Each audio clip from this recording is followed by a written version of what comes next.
Hello, friend.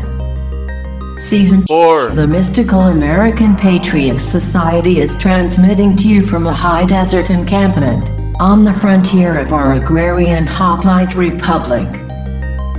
This is a variety program for happy warriors who are getting some seriously bad vibes from the deranged post-Christian technocracy.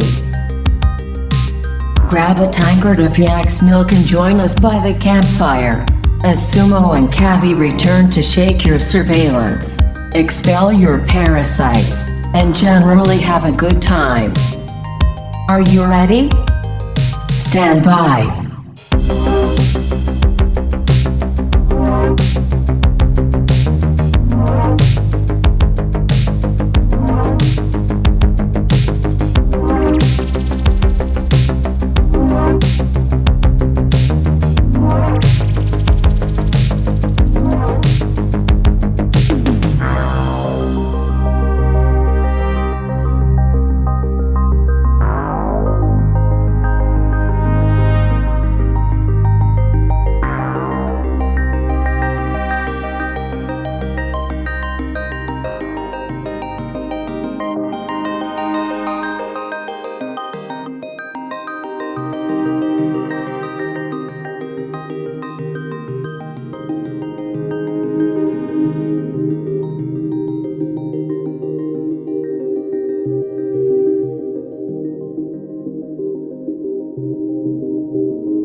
Mystical American Patriot Society.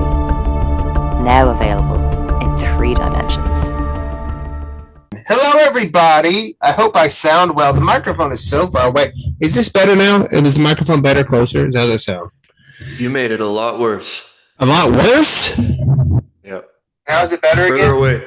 Yeah, stay far, far away. See, this is the thing I always try. Smokestack, peace be upon him, when he was alive, one of the many times, would always get on to me and say, to move the microphone close to your face, and I would always say, it doesn't sound good. Plus, the cord is all messed up. There's no solution to that. There's no, mankind has not yet figured out how to solve crinkly cords. So I don't know what he wanted, but it does sound better when it's farther away, I think. I don't, and he allegedly went to school for all that, he still isn't. I don't know. It's the corruption of the universities. What can I say? How are you today, Cavi? I feel like we always talk about me, but we don't talk about you. No one ever gets the life story on you. I don't have much of a story. I've been sick all week. Oh, I was sick all week. Yeah. Yeah, fun times. What kind of sick? Just a cold. Yeah. Today we're going to talk about how Peter Theil maybe has the best version of Christianity I've heard in a long time. Which is upsetting for a lot of people. It's upsetting to me. He has a better take on things than the Pope, honestly. I mean, just if I'm being honest. Now, is he? Some people would say, Sumo, is it wise to take moral, theological, philosophical advice from a foreign gay billionaire vampire with AIDS face who quotes the Bible and is actively trying to build the Eye of Sauron? And they would say, no, it isn't, right? And Cavi's shaking his little furry head now. But I don't know. I've always had an open mind. I've always had the most open mind of minds. Most people think they have an open mind. They don't, because they will not sit there and listen to some person scream at them for 70 hours about lizard people in Tartaria. But I will. But I think that I have listened to a lot of Peter Theil's stuff. Most people don't do that. They reflexively dislike him. And I think he's got some great things to say. But Cavi, Tell me about you. You said you had something you wanted to speak about first.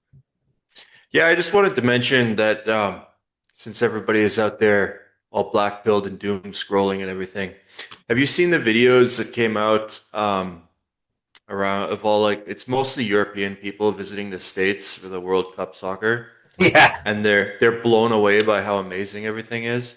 yeah. So you might think watching the news that everything is falling apart and there's race wars in the streets and everything, but according to those videos, everybody's nice and friendly. There's no crime. Everything is amazing. I know. So This is what I've been trying to don't tell people. don't blackpill. The problem, here's for good or for ill. This is the thing that is either upsetting or really nice, depending on your perspective, I guess. The United States of America is currently still the best country to live in and probably the most moral place on earth. And that's not setting a super high bar. And it's upsetting that is the case, but it appears to be the case. If you go to if you go to Europe, everyone knows this trope. If you go to Europe, no one smiles at anyone. No one is friendly. Everyone is rude, which is a small thing to correct, but they just don't seem to have any desire to correct it. And they seem to take a sort of perverse pride in being rude, as if that is somehow makes them, there's a bunch of status games over there. That's the problem. They're all still in I have to prove I'm aristocracy and you're a peasant by my looking down my nose at you, which we just don't have in America. We superseded all that. The trads would like to bring us back. They will not be successful. They will not be successful. But yeah, everyone, yeah, I mean, it was nice seeing all the Europeans go through there and they, seeing something through someone else's eyes. They went through some landscape that I've been through before, and they were talking about how beautiful it was. And I was like, I guess it is beautiful, but I'm sort of used to it. If you live by the Grand Canyon, you forget it's majestic. You know what I mean? I saw one video of this family. I think they're from New Zealand, and they were just walking through your standard middle class suburb area, and they were just blown away by everything. They're like, "Whoa, look how nice these houses are! Oh my goodness, there's a bridge and there's drainage for the storm drains. Oh my goodness, this is amazing." Yeah, well, I don't. It's been a while since I've been to Kiwi Island. I admit it's been a while since I've been to Kiwi Island. It's such a long flight. It's too long. But they have what I would call 1950s suburbs, which is where we still have some of those in America, where there's these tiny houses. They're tiny by modern American standards. Post World War II houses and little driveways, and they just kind of. They haven't really updated a lot. There hasn't been a lot of growth in New Zealand in a long time, either in population or in economy. Auckland is a nice city. It's also the only one. There's Christchurch on the South Island, but it's not. It's a middling city by all standards. Auckland is the only one that would count as a city, and it is still quite small because it's a tiny island with not a lot of people on it. But I could see them, the thing, I think a lot of it, honestly, is just people from other countries coming over here and realizing how much more wealth the U.S. actually does have than them, and it being a little shocking. Is that the impression you got? That's definitely part of it for sure. Yeah, Europe. And it's not even not even that wealthy. That's one thing that everybody forgets too. You live a middle class, very average lifestyle, and you're better than 99% of the planet. Yeah, I know. This is why it's a middle class lifestyle in the United States of America is crazy on the global, worldwide scale. Europeans think a lot of them still think that there's a parity. That's what I try to get across to them on the show many times, that there's a parity in Europe and the United States, and there simply is not one in any capacity. Now, I will say that I think a few of the Europeans were jumping on the bandwagon and being a little too over enthusiastic. Europe does have large grocery stores. They do. Those do exist there. I will say that their large grocery store is sort of like Aldi, which is a lower tier grocery store in the United States. That would be like their big one. What's the equivalent of Walmart in the UK? I forget. It's called like I don't know. Do they have Carrefour? What? Carrefour? What's Is that Carrefour? big? Carrefour. I think they're originally out of France. And I know that they have a lot of locations in Asia. I don't know about Carrefour, but I know that there's something called like Manders, some terrible name that is like the UK version of Walmart. And you go into it, and it's like, it's like what Walmart maybe was in 1983. Like it's all they got it all, but it's all just like behind. Yeah, that's Carrefour, except French. Yeah.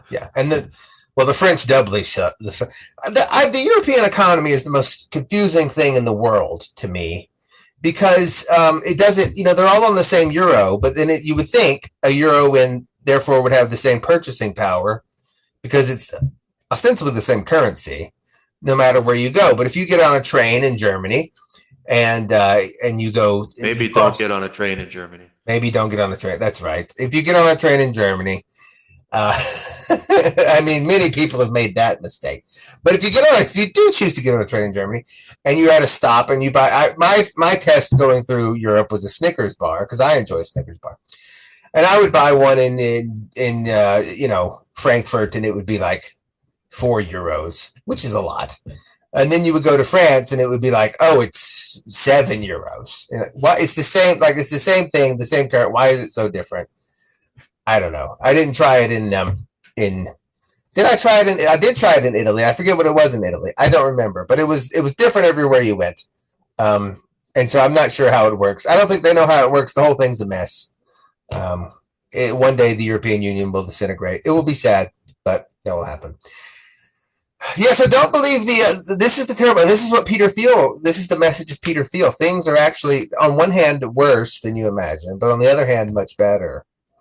And he says, "Look at me. I have AIDS face, and I'm a gay vampire, and I'm wildly successful." Who would have thought? Who would have thought that a gay vampire would be? I guess kind of everybody. If you're not familiar with this show, I call him a vampire because for a time he did have. I'm not sure if he funded or financed or what his connection was exactly. I don't remember. A company that was involved in life extension and youth rejuvenation technology, which when you looked into it was just taking the blood of young people and injecting it in older people. Very vampiric sort of. Apparently that does work as an anti-aging technique, but he was anyway. Yeah, all the elites and the biohacking people do that. Yeah, they take that Brian Johnson fellow. He takes plasma from his own son. Very weird. That guy's extra weird. Super weird. You shouldn't get. Peter Thiel may be the most normal billionaire, which is not saying a lot. The most normal billionaire. But are you familiar that he names almost all of his products after things from the Lord of the Rings? And they're usually like not like the good things, but like the evil things. I only know about Palantir. What else does he have? Oh, there's a bunch, Mithril or something. Something's like a defense things like Mithril and this other. There's a bunch of them. He's a giant nerd. He's a super big Tolkien nerd. But here's the interesting thing about him. He's a Tolkien nerd from the other side. One of his favorite books, allegedly, I couldn't find anything about him talking about this specifically, but is this book called The Ring Bearer, written in Russian. Have you heard of The Ring Bearer, written in Russian? No. So it's not by Tolkien or any of his. No. It is a Russian fan fiction that apparently became very popular in Russia because copyright laws under the USSR did not exist. So you could just take someone else's IP and run with it, which I kind of approve of. I think a lot of the greatest intellectual properties that I like have been ruined by the people that own them, and fan people do far better work in almost every case. So I'm for that. But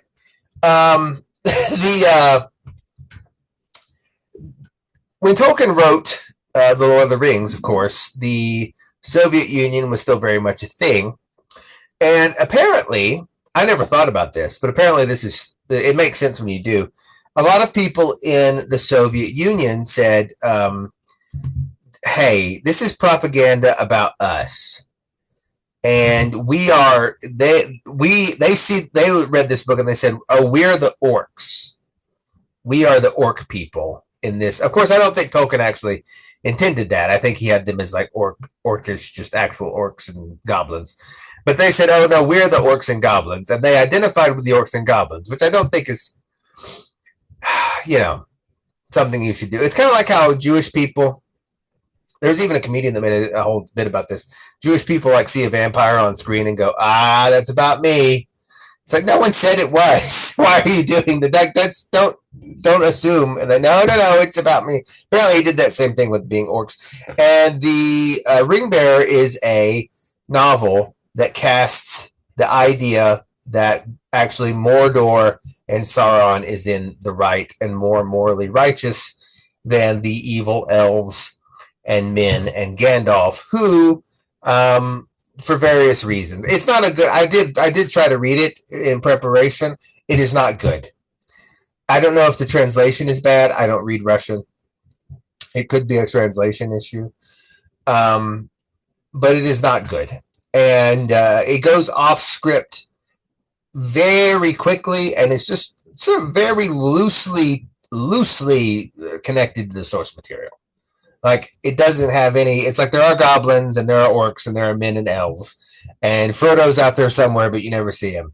You might later in the page. I didn't finish the book, but they just kind of goes off script, and then none of the lore matches. And the conceit for this is like, oh well, the history of the ring was written by the victors, and so this is what actually happened, which is kind of a cop out in my opinion. You have no familiarity with this at all, Kathy? No, but you could almost be describing modern day like Amazon, Lord of the Rings, and all their nonsense. Yeah, well, yeah, you could. I think orc refugees and everything. Yeah, orc refugees, and so Peter Thiel apparently is very enamored with that idea because of his critique, which I think is one that is worth considering, of Tolkien's view of Christianity and his view of sacrifice, which Peter Thiel takes his view from René Girard. We've spoken of René Girard. Do you remember René Girard, Kathy? Some kind of French philosopher? French philosopher. He only recently died. He's not like one of those long time removed French philosophers. But he wrote about the scapegoating mechanism and about memetic copying, how most human behavior is people copying one another, and they're not even really quite conscious of that, and then they scapegoat one another in trying to achieve some sort of. It's a complicated theory. I'm going to go through it. I was trying to think of his book, Deceit, Desire, of the Things Hidden Since the Foundation of the World, was his. I have that book. Yeah, that one. Things Hidden Since the Foundation of the World. And it's a very interesting take on, really it's an anthropological book, but it gets into a lot of theology.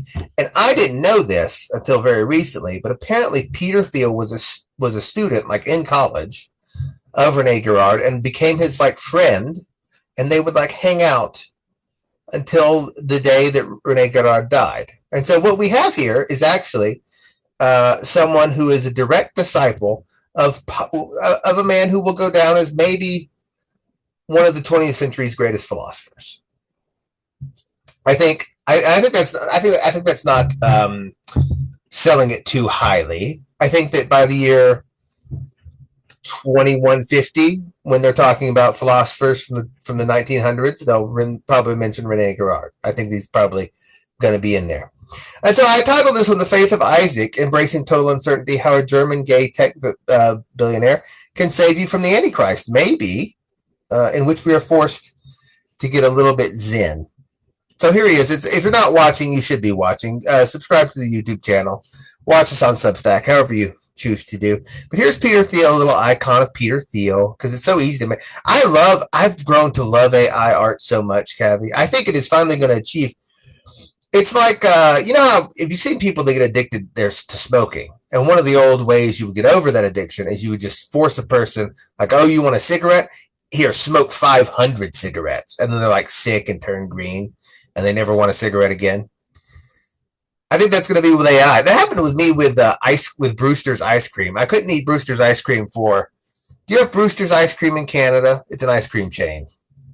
No, but the same thing happened to me with 7-Eleven Slurpees. Yeah, Free Slurpee day.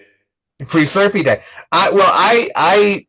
My wife maintains to this day that it was the barbecue at I went to a cookout of a physicist. Don't do that. He was a particle physicist, and he decided that he would have a cookout. And particle physicists are usually not good at grilling and other traditionally manly activities. And so he made some ribs, and I thought they tasted well, but my wife maintains that those were the things that made me sick and not Brewster's vanilla ice cream. She's probably correct, but nonetheless, I mentally and emotionally connected my feeling of sickness and food poisoning to the Brewster's ice cream because it came on as I was eating the ice cream, which again points to it being not that, because it would take a while to get in my system. But the damage had been done. It was connected to my brain. It took me like 7 years before I ever went back to that place because it made me sick. And this is the idea behind that thing of making someone smoke 500 cigarettes. And in a similar way, I think AI art, in quotes, is going to accomplish what the iconoclast never could. It's going to show us that all images are fake and always have been. They're all fake and gay and always have been. Like, people have ascribed, I mean, think about it. In the Middle Ages, if someone made a painting, it was like a big deal because there weren't very many of them. And you would think, it's similar to how they revered books so much, because there was like, oh, well, if someone went to the trouble to write it down, paper's really expensive. This must be important. Now, anyone can make a book or paper or write anything on paper. It doesn't matter. It's lost all value. We sort of consider it trash. No one cares about reading. And in a similar way, now that images, anyone can make an image of anything at any time, and we know that they are equally likely. I see what I consider people who are not 70 plus years old. I see people who I consider not 70 plus years old still sharing on social media clips of like a kid playing with a goat. And it's like, obviously that this is not a real video. You know, it looks real, but it's like when you look at like what they're doing, it's like, this wouldn't happen. This is obviously made up. And they're like, look how cute. And they have sobby eyes. It doesn't matter. The authenticity of an image has never existed. It has always been a mirror pointed. You read it. It's the same reason kids get attached to a stuffed animal, a teddy bear. The teddy bear doesn't have any emotion to you. You have the emotion, and you read it into the face of the stuffed animal. In the same way, the image is nothing. It is absolutely nothing. You're reading into it whatever you want to see there. And this idea that it is authentic or meant anything is, I think, being destroyed by not destroying all images, but by permitting infinite images, which is kind of the same thing. So I love it. Here's a little icon of St. Peter Theil I made. Maybe one day he will hang in the Vatican. Who knows? The way things are going, he very well may. Did you see that the Vatican made a coin about they minted a coin about COVID vaccines? Isn't that super gay? That's one of the craziest things I've heard. I know. This is, and Peter, this is for this show. I'm taking the Thiel pill just for the show. The Vatican wasn't even involved in making a vaccine. I know, but they were like, no, this is. Well, Pope Francis said it was a sin not to get it, which is crazy. Like if COVID was real and everybody was actually dying and the United States invented a vaccine, I could see them making a coin to commemorate that. But yeah. No, not the Vatican. That's insane. Well, the Vatican is simply, they just did the thing. And, as I've told people, I am Catholic. Like, don't be mad at me. But the Catholicism has always been the religion of the empire, and it always will be. Okay? Whatever the empire says is what it will do, not the other way around. It was the empire. It was the religion of Rome, and it was the religion of the Holy Roman Empire, which was neither Holy Roman nor an empire. It was the old joke. It was the religion of Napoleon. Whatever those in power with the actual power, like swords, say it will do. It almost never goes against them. And you can see it right now. They're excommunicating or about to excommunicate, probably. Are you familiar with this? The Society of St. Peter, SSPX? Have you seen that drama? I've heard that initial. I'm looking at this vaccine coin, and this is the weirdest thing I've ever seen. I know. There's like this dude who's sitting here with his arms kind of crossed and his finger pointing to the 0 and the 20 euro on the table. And then there's like one doctor with there's like her hand on his back, and then somebody else is like injecting him in the arm. Everybody's got masks. There's a cross on the wall. It's weird. They're not the place to go to if you want to like have a moral. If you want moral instruction, you should not look the other way. Go somewhere else. Because they're insane. Mostly they are run by people gayer than Peter Theil. The Vatican is full of people far gayer than Peter Thiel. And they are just going to toe the party line. As case in point, right now they are in the Society of Saint Pius. Society of Saint Pius, the 10th SSPX, is a quote unquote traditional society that they're not seed vacantists. They don't think the Pope is not the real Pope or whatever, but they reject pretty much Vatican II Council, and they try to have the Mass in Latin as it was done before the 1960s and the reforms. And the Vatican has let them exist for a while and tolerated them. They have not really supported them in any way, but they've refused, and their plan was just to let them die, really, by saying, well, look, you can't really have any more priests. The priests you have, fine, but we're not going to let you consecrate anymore, and you can't have any bishops of your own to do that. And we're just going to, you guys can hang out and you can die of old age, and then we'll be done with you. That was their plan. And the SSPX said, we don't want to just die. And so they want to carry on their tradition. And this isn't a small group. I mean, it is a small group, but it's also not. It's like about 6 million strong. I don't know if that is a number that is chosen for its resonant properties with other large narratives. Maybe. I don't know. This stuff always has that sort of ring to it. But they have about 6 million members, and they are going to be holocausted in a similar way. And I mean that literally if you take Catholic theology seriously, because they're going to be excommunicated very soon when they consecrate their own bishop so that they can keep having they anoint their own bishop so that they can keep having new priests come in and continue. And the Vatican said, if you do that, you're going to all be excommunicated, which is a sentence to hell, which is a fiery inferno, which is what a Holocaust is. Holocaust is a sacrificial fire. And so this would be a Holocaust of 6 million people. Now, I say that because the question is, well, why is the Vatican, this allegedly bastion of or they will play footsie with everything under the sun. Communist China. They will meet and greet the woman bishop, head bishop of Canterbury, Archbishop of Canterbury of Anglicanism. They will have rainbow masses. Father James Martin can get out there and preach. They will do whatever. They walk the journey with everybody except people that want to take their Catholicism seriously. Those people, they have to send to hell, you see?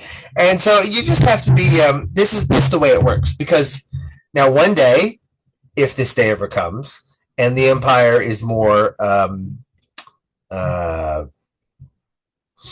patriarchal, I can never say that word, and quote unquote trad and right wing, then the Vatican will play along all of a sudden. That's the only thing there is to it. There's nothing. They will follow whoever has actual power. And I'm sorry to people that want the Vatican to be something different and who want it to be like the church to lead the way. It isn't going to happen. It's never going to happen. People have been waiting on that. It's a long wait and the train don't come. Do you think that number, there's a part of me, Cavi, that feels like they waited until the SSPX, not they, the Vatican, but like the powers behind everything, waited until there were about 6 million members of the SSPX to begin this excommunication process because they like to play with numbers and make history rhyme. Do you think there's anything to that? They do love the number 6 million. Isn't it some kind of magic number too? Well, the number 6 is, that's 6 million though, I think I just read that the other day in a book. I think they were saying it's some magic. There's a lot of occultism in the narratives. And again, calling it a narrative doesn't mean it didn't happen. It's sort of like calling something mythology. Mythology can be very true, but it has like symbolic meanings built behind it. And I think sometimes things are chosen because, why kill just 6? Why not 6.5? Why not 7? Why not 5? You go for a number for a reason, and humans aren't choosing that, in my opinion. But another power is choosing that. Anyway, the Holocaust of the SSPX. But Peter Thiel has a different take on it, and I honestly think that more people would get to heaven probably following Peter Thiel than following like Pope Leo or whatever. Just which is it's not me. It's a condemnation. It's just that's the world we live in. I wish it wasn't so. I didn't make it so. It's not. Why are you blaming me? Why are you blaming me?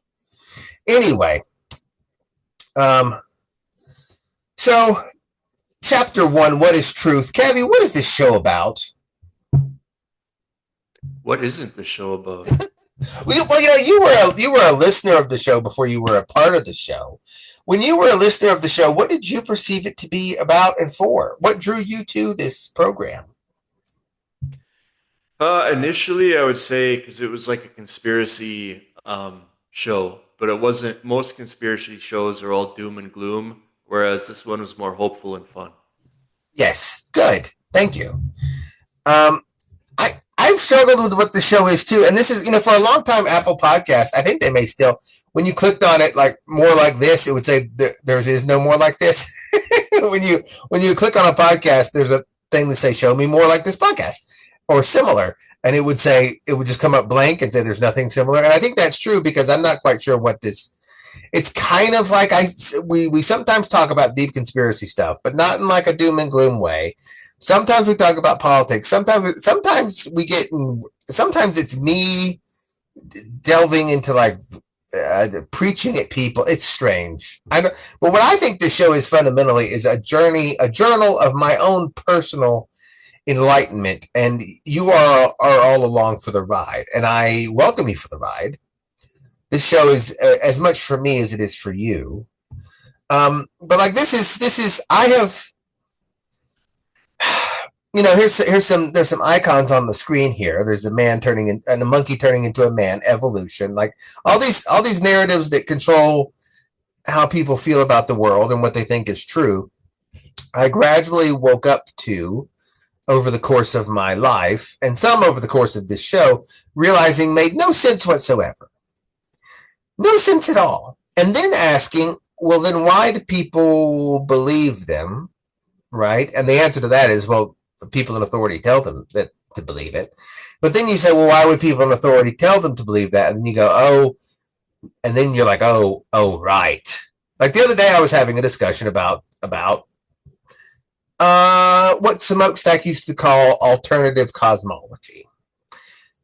And he would always chide me and say, you're not going to get people to listen to it's a hard sell to sell a product of alternative cosmology, where I was talking about, perhaps the shape of the earth, which I still make no claim to. Did people go to the moon? All of these things. And I was on the subject of this with this person, and they said to me, well, okay, what about if this requires all the countries of the world that have space programs being in on this? Why would they do that? And I looked at her and I said, there is an answer to that. I know what the answer is, but you are not ready to hear it. And that is the God's honest truth. We went through, because going through this, I think people on the show have an inkling. I know a lot of people have listened for a long time and they still don't get it, and that's fine.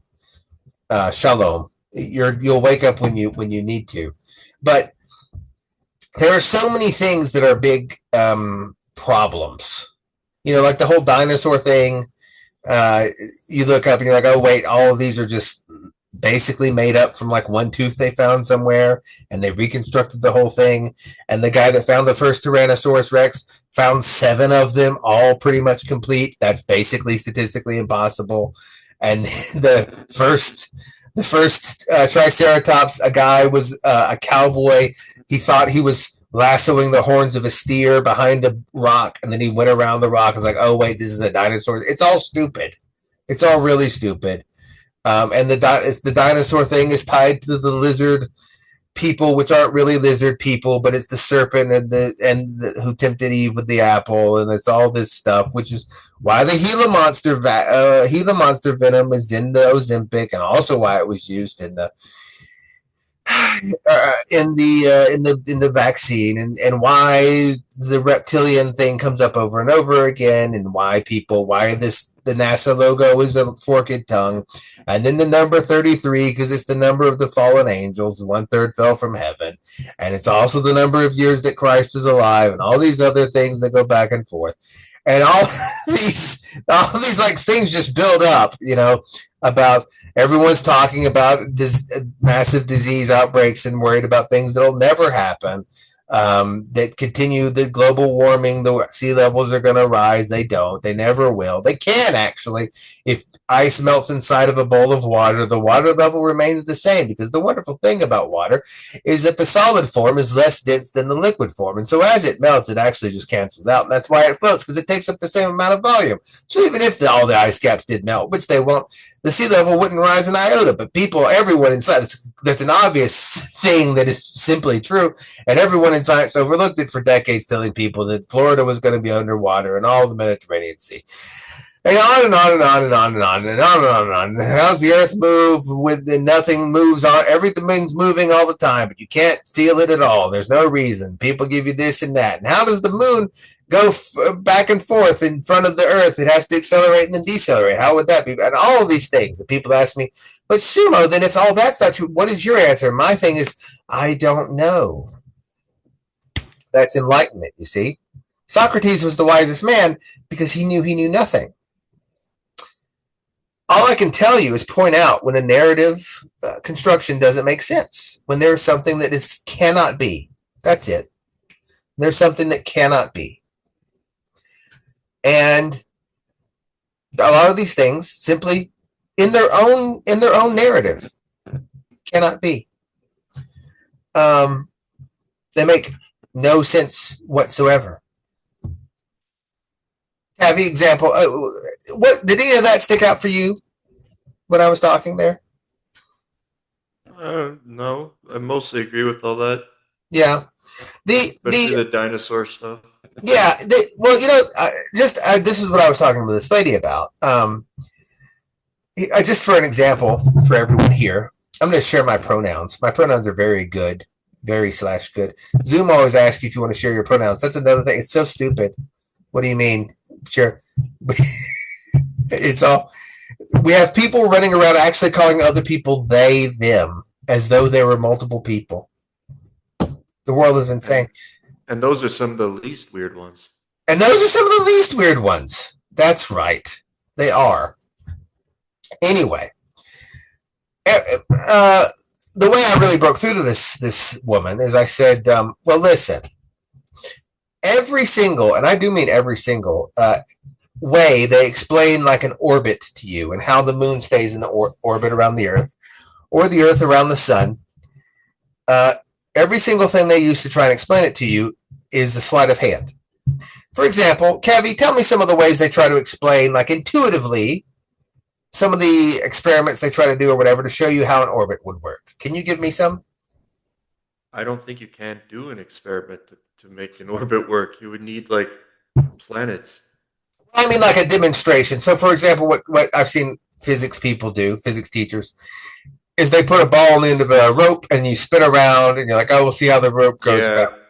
but that's different.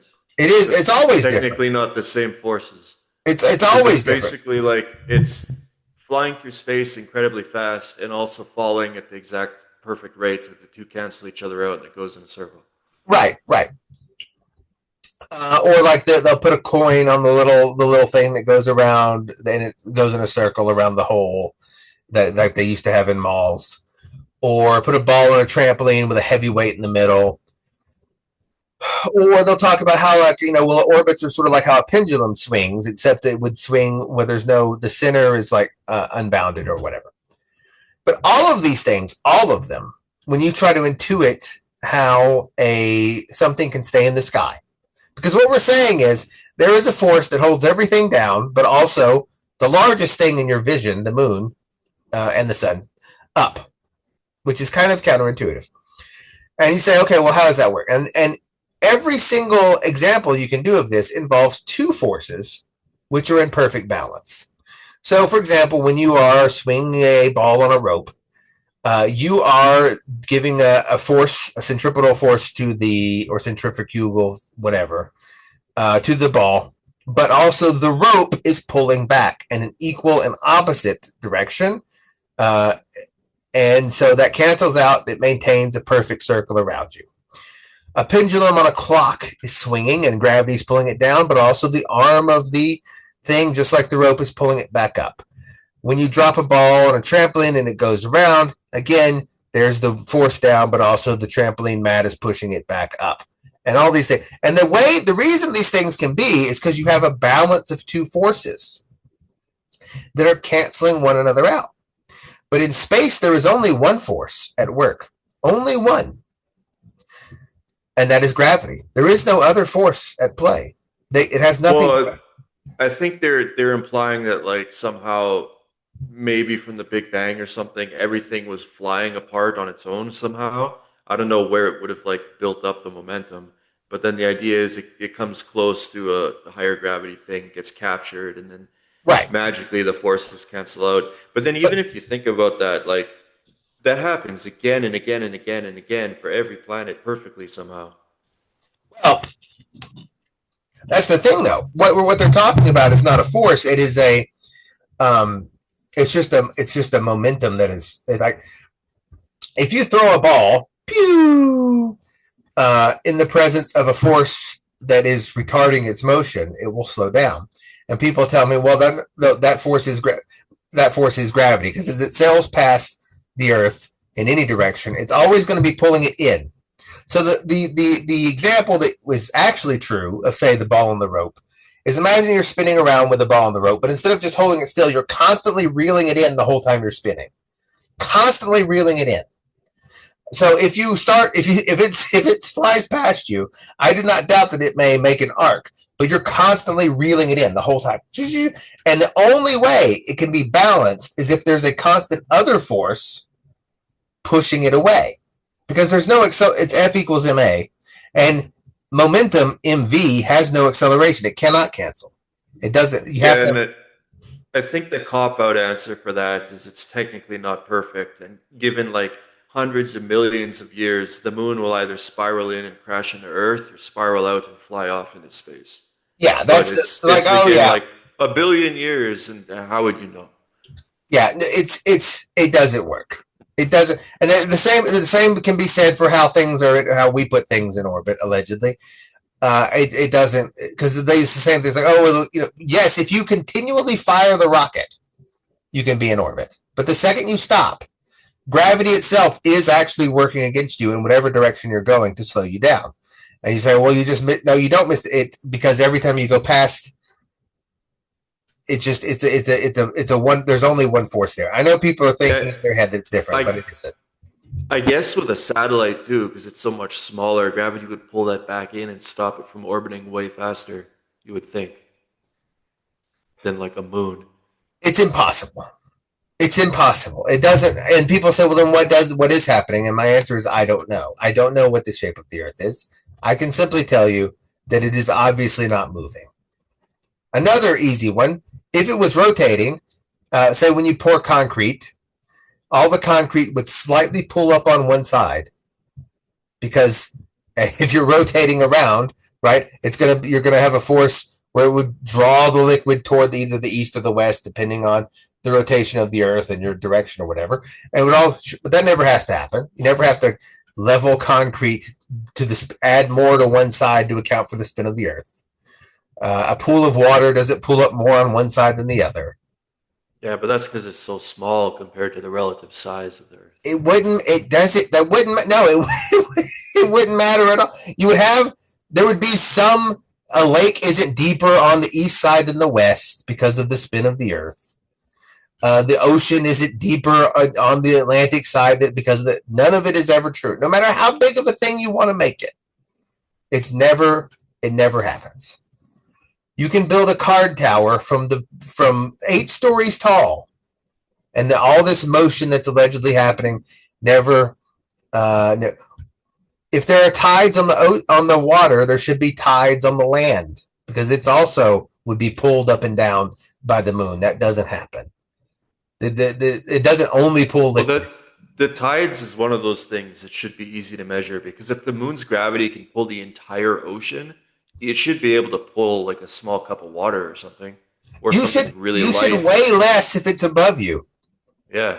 You should weigh, and I did that calculation. That should be an easy science experiment. Yeah, you don't. It doesn't. Right? Like, that's the thing. It just doesn't. So all I'm saying is I don't know what's happening for real. Like, if you ask me for a complete picture of the universe, I can't give you one. And that is enlightenment. You think you sitting here on your computer, because images have come to you through the screen that you know what is happening in the sky. But that is as silly as thinking that the goat was playing with the child. It's been made up forever. It's just cartoons. And your worldview is entirely informed by cartoons. Now, what is mine informed by? Stories from 10,000 years ago. Is that better? I don't know. But my point is, we actually don't really know what's happening. And I don't know, and you don't know. And accepting that is so important. That is the way to enlightenment. Okay, like I said, I can only show you what's fake. You yourself must conquer the desire to know what's real. You have to be able to, the desire to be, the certainty is the idol. This is what makes people fall apart in their religion. Well, and do I have certainty that I am in the quote unquote true church and I have all the true dogmas and I do this and that? Boo, boo, boo, boo, boo. It is. You can never have certainty. Who promised you that you could have certainty? If you looked at the world and how complicated it is, how can you possibly think that you could understand it? Again, Socrates. Here's a look at all these stars. What do you think these stars? What am I trying to say here, Cav? How good was my storytelling with art, with icons? Did you line those up yourself, or did an AI do that? No, I did line these up myself. Oh no, but they're not meant to be on the dots. Okay. Well, I mean, they are as close as possible, but these things I could not change the size of, so I just had to work with them and rotate them. Good job. But anyway, my point is, if you have these stars and they're dots, this is all the various data points that exist in the world, and any narrative that you want to make out of that, you can. You can connect the dots to form any picture you want. I've made this before, and this is how narratives are made. For example, there's a very recent one. What is truth? Pontius Pilate was right. America recently did some stuff in Iran, and there are two narratives at play at the same time, both equally valid and equally working with the same data points. Look at all these data points. There's the America one, and they will say, potential rivals no longer have easy access to shipping oil from the Middle East, crippling them. Here's some other evidence. USA is now the global leader in oil and natural gas. We smashed the boom. Look at all these benefits. We did what we wanted to do. America won. And the other side, equally as convinced, America lost. No more free access to the Strait of Hormuz. Hermes? I don't remember. It doesn't matter. Iranian leadership is still intact. Evidence, evidence, evidence. Israel is mad, scared. USA, friend of Israel, has failed Israel, etc. And infinite data means anything can be proven. It's just like when Russia started the war in Ukraine, allegedly. I don't know. I wasn't there. People had this idea in their head that they thought they would take it in 3 days. And now that it's been 4+ years, they say, look how foolishly they miscalculated. I went back and looked. Russia never, ever once, as far as I can tell, claimed that they thought they could take Ukraine in 3 days. That was something that people just kind of made up in their own heads and, headcanoned about Russia's motives. And could it be true? Sure. I have no idea what Putin was thinking, and neither do you. I have no idea. Like, is this all tied to Joseph Biden and his son Hunter and their dealings with Ukraine and sex slavery and that weird position he got as like the oil thing, and then and Zelensky was put in as a puppet dictator because he was an actor on a TV show about being a president, and then he became the president, and he was back, and all these things. Or is he a legitimate hero person? Like, there's all this data, and you can make of it whatever you want. And there actually is no correct answer. That's the thing. That's the problem. I wish there was a correct answer, kind of, except now I don't, because I know it's better this way. But it would sometimes be nice to be able to say, no, this is the truth. I know it. But see, you have infinite data, means anything can be proven. Because if I tell you a story, Cavi, if I tell you, what's an intellectual property you're very familiar with, Cavi? Give me one. Star Wars. Star Wars, great one. Okay, all right. So you know a lot about Star Wars. Yeah, I used to be a giant Star Wars nerd when I was a kid. Okay, and I bet Star Wars, before Disney got a hold of it, made sense. I mean, am I right? I was never a big Star Wars person. More or less. More or less. And then Disney comes in and says, oh, well, look, it never said she didn't, so we're going to add in this other data point that Leia has force powers and can fly through the vacuum of space. And that's sort of like, well, then why didn't she do that? It breaks the continuity from before. Do you agree that sort of thing is a problem? Kind of. In the old continuity, Leia did have force abilities, and she was very slowly trying to learn, but she was like the head of the government and didn't have time for that. So she never really got good at anything.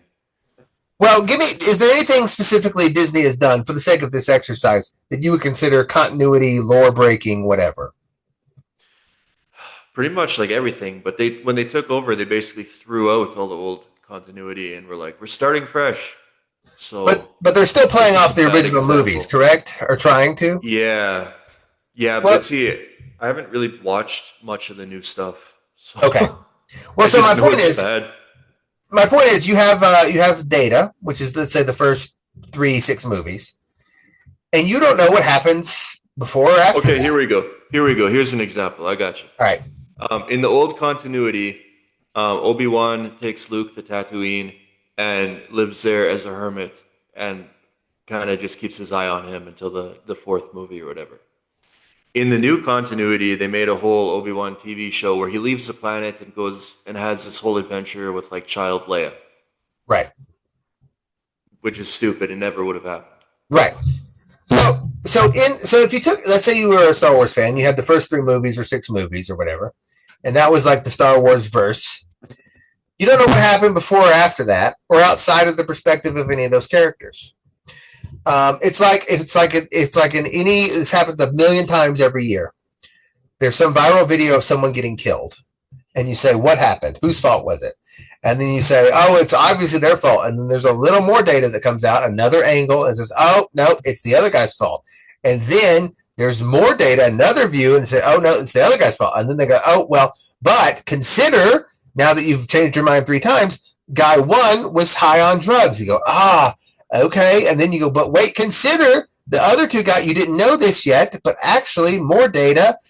They knew each other in the past, and this was a past beef. You go, oh man, and then you go, wait, but more data. That isn't true. That's something someone made up. That wasn't.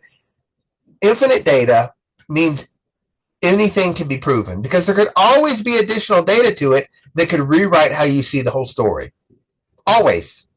There could always be some additional piece of data that you've never heard about that would rewrite your understanding of the entire story. Every time, no matter what the story is. For example, I only recently learned that apparently, according to much of the apocryphal tradition, the waters of the flood were hot.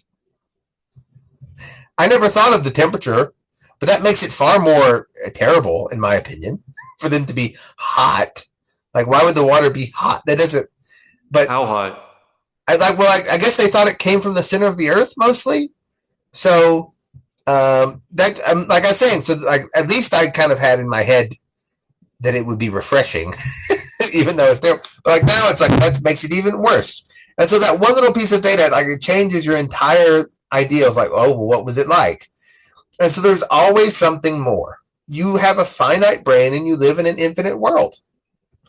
And so you actually cannot know very much. You just can't. And when you try to construct these giant things about how the world works, what you can do is look for contradictions, which is why I try to tell you what I try to, like, if there's a thing that's contradictory, like, okay, there's the Foucault's pendulum, and they say this is proof the earth moves. Okay, well, if that's true, the way that you say, then all weights hanging from a string should also be slightly moving. There's nothing special about you starting it swinging that means that it would change direction. If it starts being still, if the earth's moving around it, it would but wobble.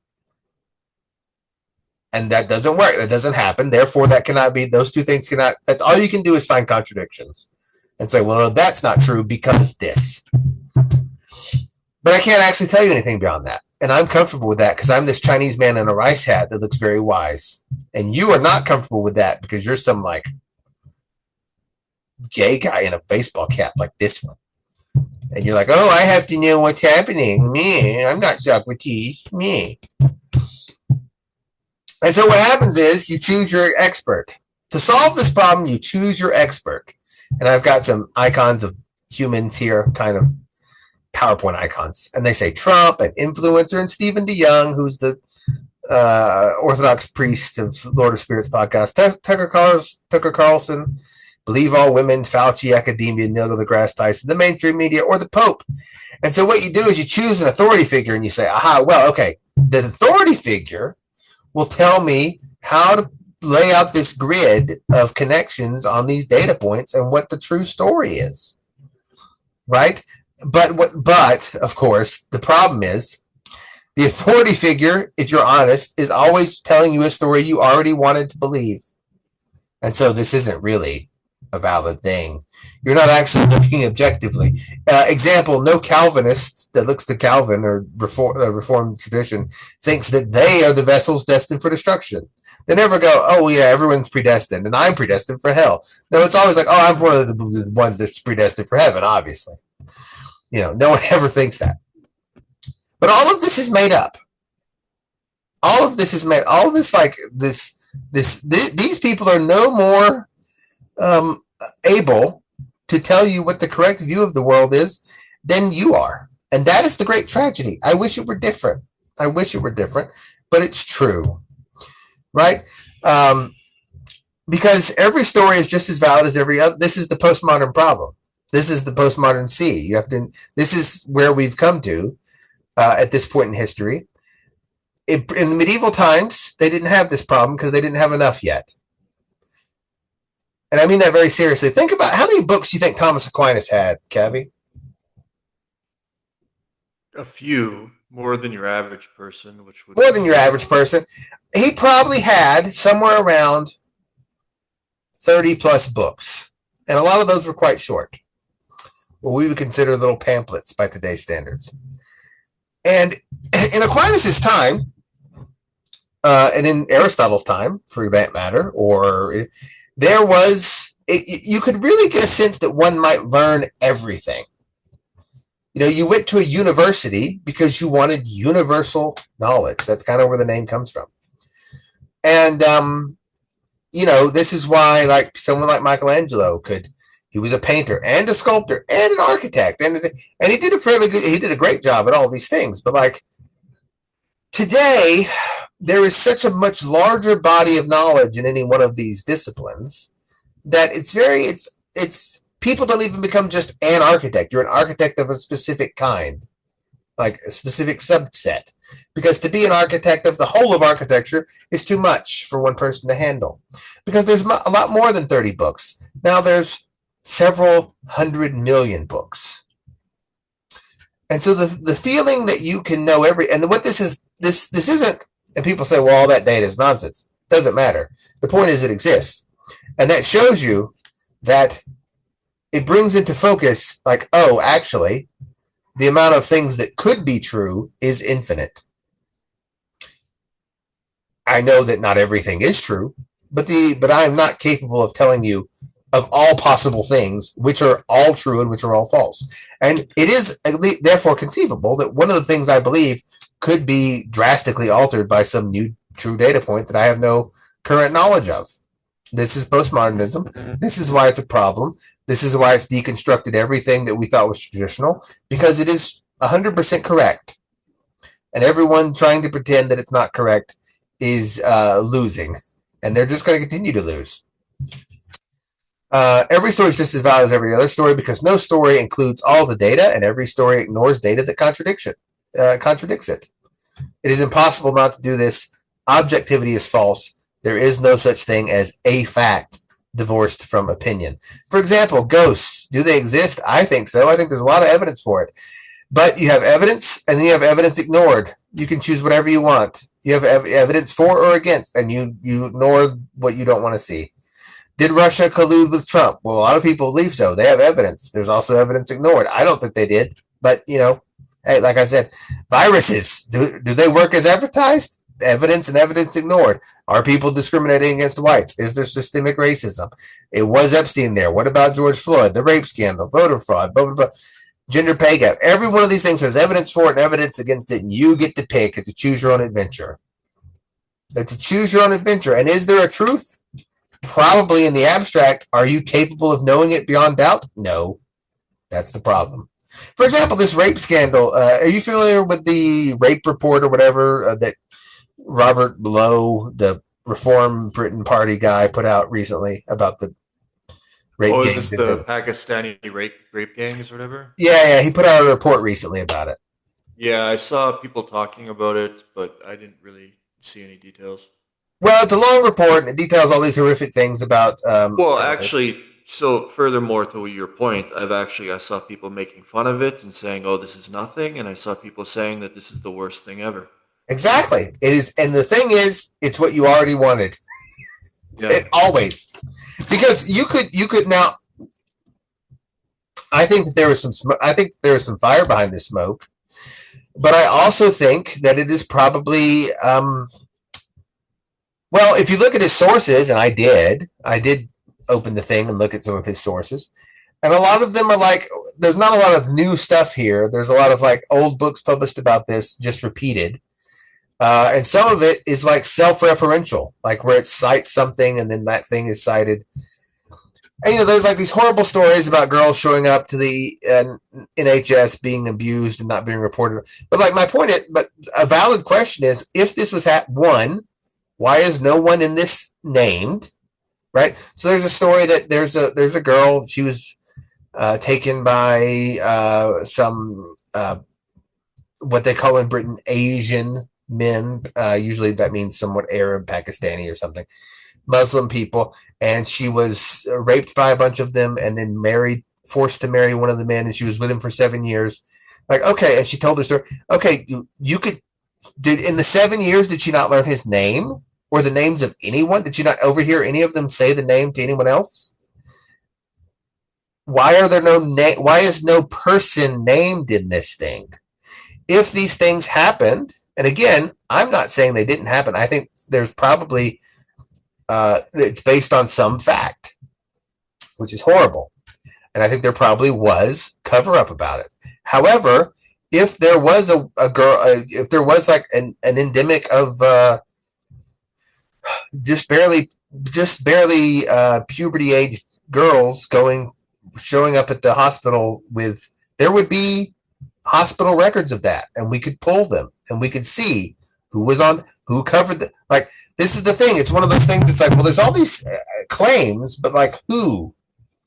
Where's a name? But connected in it, all you've given people to do is a non-actionable item except be angry, right? It's like, here's this terrible thing. Oh no, be upset. What can we do about it? Well, it's some vague, undefinable somebody somewhere did it. It's like, well, I don't know what to do with that. It's the same with the Epstein files. Epstein did some stuff. On who? Well, these girls you can't know. And who was there? Well, it was bad people.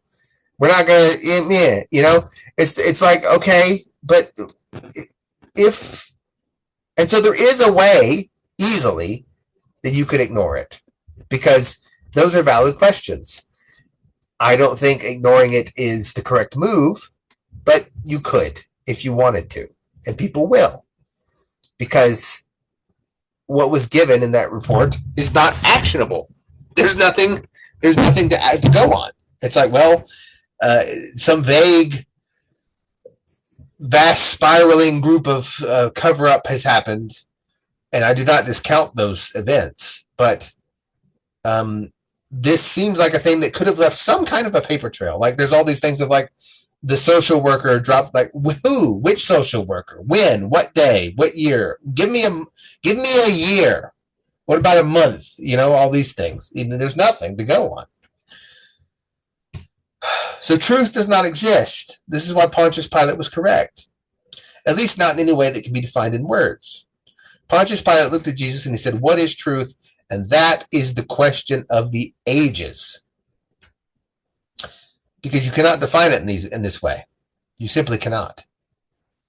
Now, I understand the irony of saying that and then continuing to talk is not lost on me. But see, the difference is I am not claiming what I'm going to give you today is the truth, but rather yet another lens of looking at the data. A story, a narrative, a mythology about the events around us, which I believe will help you personally prosper. I cannot save civilization. Maybe I can save you. That is my philosophy. That's the thing that's broken me off a little bit from, say, the Melchizedeks of the world, our dear friend, and our dear frenemy, in the group chat, which everyone can get access to by becoming a subscriber on Patreon or Gumroad, or the many other platforms that you see in the links below in the description.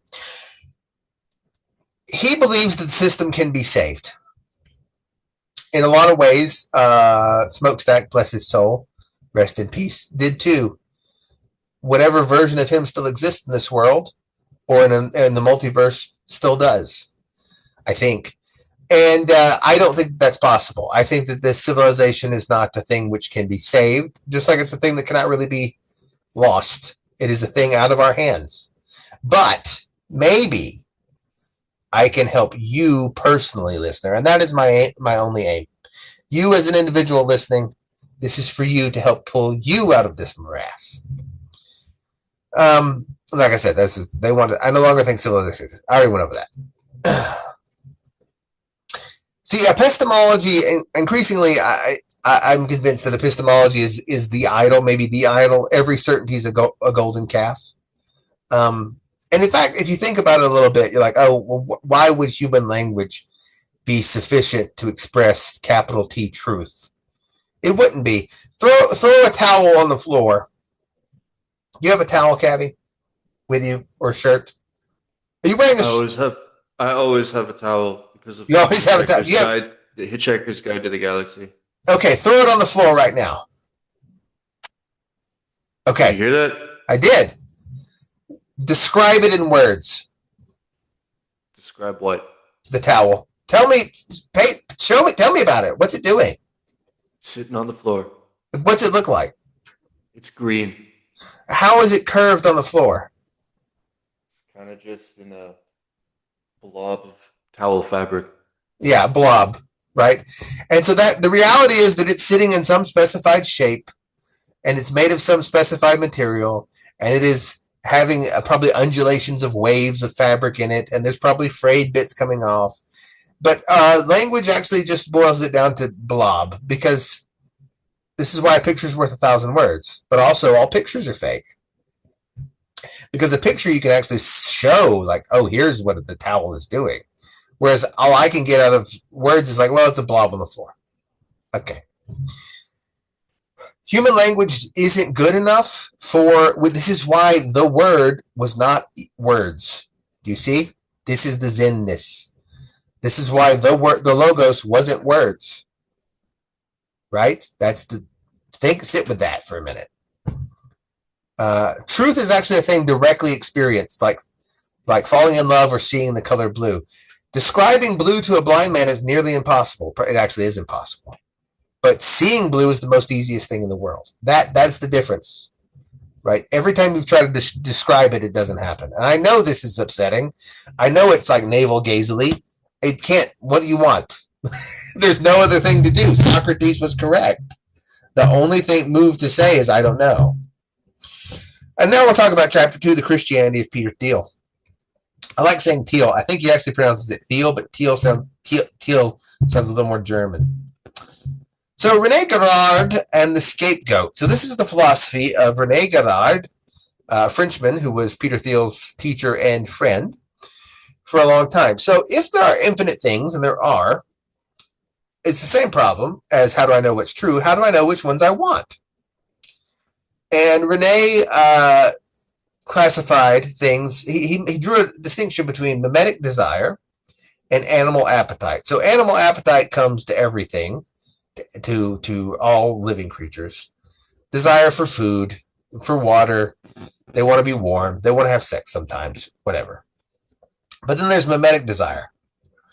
And memetic desire is best described as like when a child is not paying attention to his toy, someone else comes along and gets the toy, and then he thinks, well, now I need the toy. Animals also have this to a degree. A dog is not interested in his food bowl. Another animal comes and starts eating it. Now he's like, well, no, that's my food bowl, whatever. This is why the phenomenon of women, of a man who is in a relationship, a man not in a relationship often finds himself undesirable to other women. But once he's in a relationship, suddenly he finds himself desirable to many women. And that is because what people call social proof, which is just a fancy way of saying someone liked it, so now I like it. And that's all it is. Someone else, she thinks he's desirable, therefore he must be desirable. And then that kind of can snowball, which is why a male actor, no matter who they are, if they're on screen long enough, you can get a huge following of women to like them, no matter how ugly or ridiculous they look. No matter how. Same with women and men too, by the way. But you can get the going back to Star Wars, that Adam Driver fellow who played the new Darth Vader, who's not really Darth Vader, but is the gay version.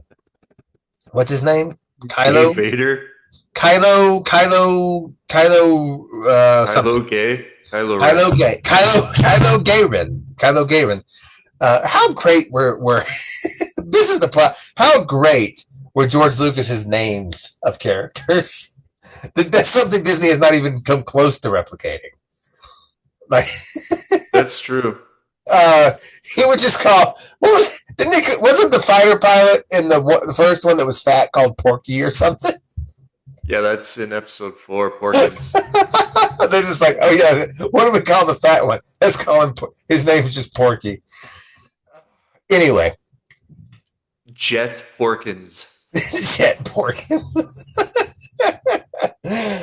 But my point is that Adam Driver fellow is a weird-looking, not conventionally attractive man. But you put him on screen, you have a couple of women saying, "Oh, he's attractive." Then it snowballs a memetic avalanche of like, "Oh, well, if lots of other women like him, I should like him because he's obviously desirable." And you can do the same toward anything.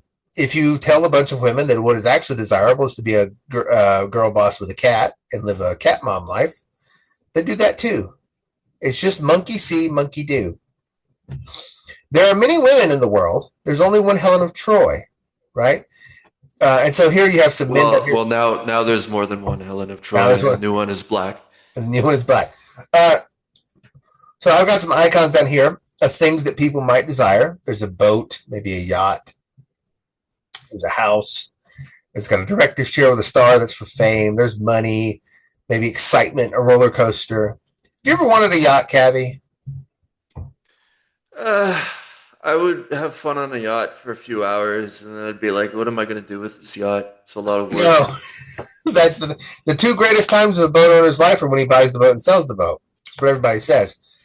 I've mentioned this before on the show, but my favorite thing to do in California is go to Sausalito and go to the yacht store there on the dock and pretend like I have the money to buy a yacht, because they don't know. It's San Francisco.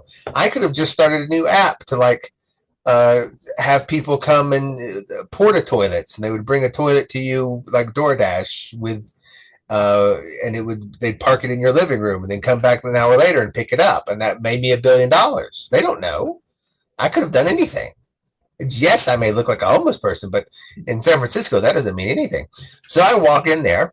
Sausalito's right across the Golden Gate Bridge from San Francisco, and I always walk in there every time I'm there, and I pretend like I'm interested in buying a yacht, and I waste all of his time looking at all the yacht models. And I would feel guilty about that if this were like a car salesman or a regular boat salesman or any other kind of salesman, really, because a real estate agent, because their time is actually, they have other customers. This guy probably sells one yacht every 6 months, every 3 months. He's just sitting I'm the only person there every time, because there's not it's a low volume market. There's only so many people that want a yacht, and they don't need one all the time. But when they do come, they sell for a lot and you get a big commission. So he's not busy. He's just sitting there twiddling his thumbs, and I come in and I say, show me all the yachts. And we walk around and the models, and he says, oh, well, this one has these features like this one down here. And we go on the pier, and we go to the houseboat that looks like the Taj Mahal, which is there and is very cool. And we walk. He's like, oh, look at this. And I'm like, oh yeah, and I pretend like I know about boats. And then I leave, and I don't pay him anything. And I like to think that his day was made better by my presence. Maybe it wasn't. But my point is, some guys really get into boats, and they get into boats because that's what rich people have. Oh, I have the money. Like, they don't care about. Most of them have never thought about boats ever in their lives. But they get the money, and like, what do I do with the money? Well, other rich people have yachts. I should have a yacht. That's the only reason. They don't actually, just like you said, they get on the boat and like, oh, great. And they're like, what am I doing with the boat? I guess I'm driving around. But I chose in this example, I chose, this guy's like, what should I desire? And these other two start looking at this fame. And then he's like, well, I guess I should also want fame. And then you come, Peter Thiel has this great quote. He says, competition is for losers. Because as a student of René Girard, he realized that, so René's thing was like, we desire what we desire in large part because other people desire it. However, that creates the opportunity for violence, because whatever we desire, there isn't enough of to go around. Because you don't just want any man. There's lots of those, sure, but you want the Adam Driver fellow or the Helen of Troy. And there's only one of those. And so now we're in competition for it. Now we're undercutting each other, and now and eventually it spirals into violence. Right? Everyone wants to be an American. This is the problem. Do you see this is why the immigration problem happens? Because America spent 50 years pumping out visions of America to the whole world. Movies, internet, of like, here's America. Look at the cool people in America. And that went to everywhere. It went to Russia. It went to Europe. It went to Africa. It went to the Middle East. It went to, they translated those movies into their languages, or sometimes they didn't even bother. And it went to all of South America, and everyone's like, oh, well, that is something very cool. Cool people that I need to. And so now you have hundreds of millions of people that all want to come here. And will do anything. They'll crawl over broken glass. And then when they get here, they're like, I mean, yeah, it is. I mean, it actually is really good, because as the Europeans have shown. But my point is, they want it because other people want it. And just like people in America, they already have it. They don't need it. So they look around and say, I want to go to Tibet. And I want to live on a mountain in a Sherpa. Because They look around like, what do people have that I don't have? And that's what I should want. And so competition is for losers, because if you compete with something, you are going to lose, at least some of the time. That's a very interesting way of looking at it. And so Peter Thiel said, I've tried to never compete and only get into spaces that no one else is doing yet, which is good if you can swing it. I recommend that to everybody. The problem with a lot of you people is you're out there trying to get jobs other people want. And so, of course, it's hard because other people want them and they're trying to undercut you and they're trying to take your job and all this. Just do your own thing. This is why I've tried to tell people this forever. Do your own weird thing. It doesn't matter really what it is. If you start doing it well enough, other people will, because you like it, other people will like it. That's how it goes. So conflict arises in René Girard's schema, not from our differences, but from our similarities. There isn't enough of the desired thing to go around, so we have to fight over it. Here's some people looking at the treasure. And this sort of goes into this sort of naturally gives rise to an all against all style philosophy, what we in capitalism call free markets, where everyone is looking around like, hey, what do you desire? What do you desire? What do you desire? And like, we all want this one thing, but we can't all have it. And so who should I hate is also subject to mimesis, because someone's stopping me from getting this, right? And who is it? Why can't I get it? And so eventually people will, this guy's looking at this guy. He's casting blame over here. This guy's casting blame at this guy. This guy's casting blame. But eventually enough little arrows and eyes start pointing at one guy, and it becomes a memetic avalanche. Like, oh, there's the problem. Who should I hate is also subject to mimesis just as much as what should I want. And so the crowd chooses a victim. This is all done unconsciously, and lays the fact they cannot have what they want at that person's feet. But of course, they could never have it because there's only the one treasure. There's only so many yachts in this world, and you can't all have it, and you can't have them all. There's, you only want it because other people do. And so this guy becomes the target. He becomes the scapegoat. And this is how all traditional societies functioned. This is why the scapegoat is a thing. Because, look, if you you all can't have the thing, and we decide there's one guy who is the reason we can't have the thing, what happens is our desire gets transmuted from wanting the thing to just wanting to kill the guy. And that's something we can all do together. And so we do it, and then what happens is the desire for the thing is evaporated because we all turned our attention elsewhere, and then the cycle repeats itself. But this is why scapegoating happens in René Girard's view. They pull out their knives, they kill that guy, right? And then he's dead, and then they put the victim, now killed, you see, has served to bring the community together. So what started in division has brought the community together by creating a common enemy and expunging their desire for what was unattainable, replacing it with an attainable goal, vengeance. And now he's dead. And then what happens is very interesting. And you can see this. He eventually becomes divinized. This happens, like the idea that people kill a person and that person turns out to be a god is repeated in folklore and traditions around the world since caveman times, because this person does bring unity. See, and this is recognized subconsciously after the fact. The difference in René Girard's view is that Christianity is the only one, and it is the only one if you look, that tells you explicitly, no, the victim actually was innocent. This is why gods in Greek mythology are bad, because you have all these stories about them. But see, the gods could do evil. They weren't innocent of the crimes they were accused of. Never. They did bring holiness, meaning wholeness. They brought the community together, but through their crimes. Christianity is the only one that turns this on its head and said, no. You're the bad guy here. The victim is actually innocent. And so this is the logic of sacrifice under Girard, and it's why Peter Theil went on Jordan Peterson's podcast and famously, or not so famously, said, I actually reject sacrifice. I don't think it's a Christian value. And that is like, people get so up in arms about that because they view that sacrifice is central to the Christian story. here's that same picture with, instead of a person in the middle, we have white people. The white people has been the scapegoat, or Western civilization. And doesn't this make perfect sense?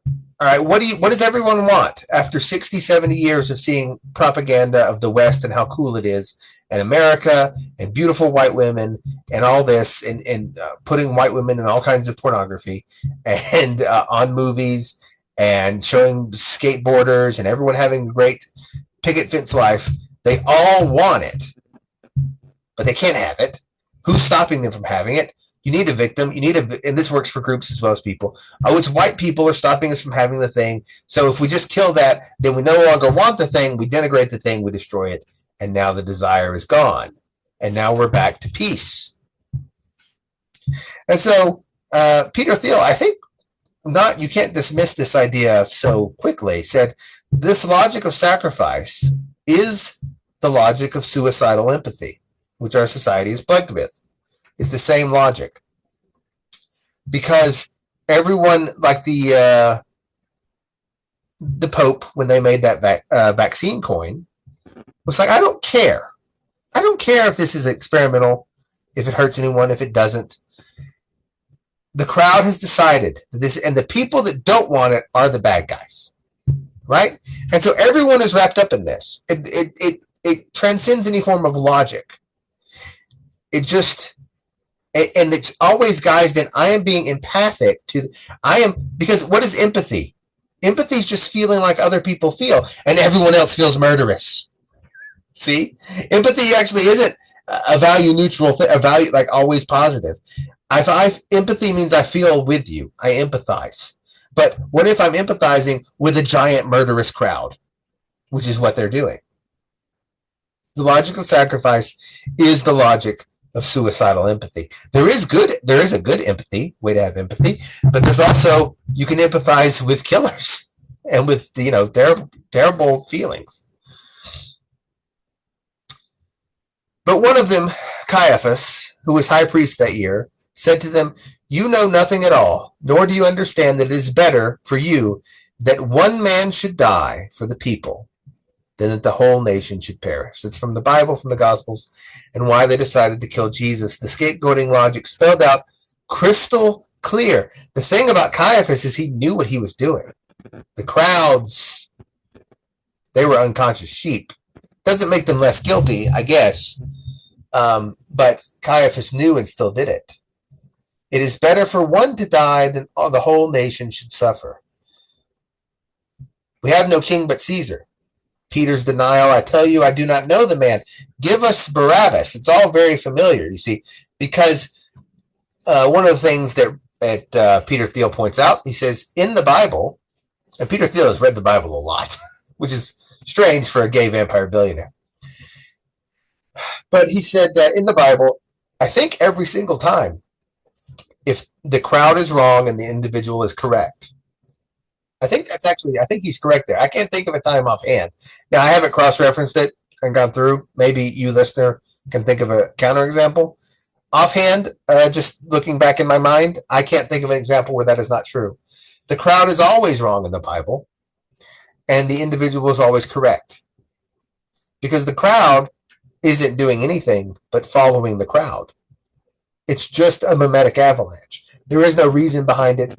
There is no anything behind it. And I think Peter Thiel's critique of Tolkien was that also, in the same way, his characters and the people that identify with his characters, the good characters in The Lord of the Rings, are not doing it for any other reason than that's what other people like them are doing. They haven't actually thought about, think about it. Frodo knows nothing about the ring. Nothing. Neither does Bilbo. They don't know anything about the long... They've just chosen this side that they're on because someone told them to. Now, I think they were on the good side. I'm not on Peter Thiel's camp here. I don't even think Peter Thiel would say that Mordor or Sauron was good. But the good people, quote unquote, actually are just doing the same thing that the bad people are doing in that story, in that they are acting with a crowd toward a direction for a reason they don't understand. The only people who may know what's going on is like Elrond and Gandalf and Aragorn. No one else really knows why they're there. Gimli's just like, I guess, let's go. Because, you know, he has no idea who Sauron is, really. He doesn't know of the whole Silmarillion backstory and the War of the Gods and what the, you know, it's a good point. And so here I'll have a little stick figure man with Peter Thiel's head on it saying, do you have a logical reason to hate me, Peter Thiel? No, I am hated primarily because of mimesis. People think I have the treasure that they want. Power, wealth, influence, the ability to affect change, etc. I've fallen into this too. I've disliked Peter Thiel just because other people did, without even looking into him, really. He just seemed like a guy you should dislike. You know, everyone falls into that. People like or hate Trump for the same reasons. My tribe doesn't like it. Your tribe does. And you ignore all the evidence to the contrary.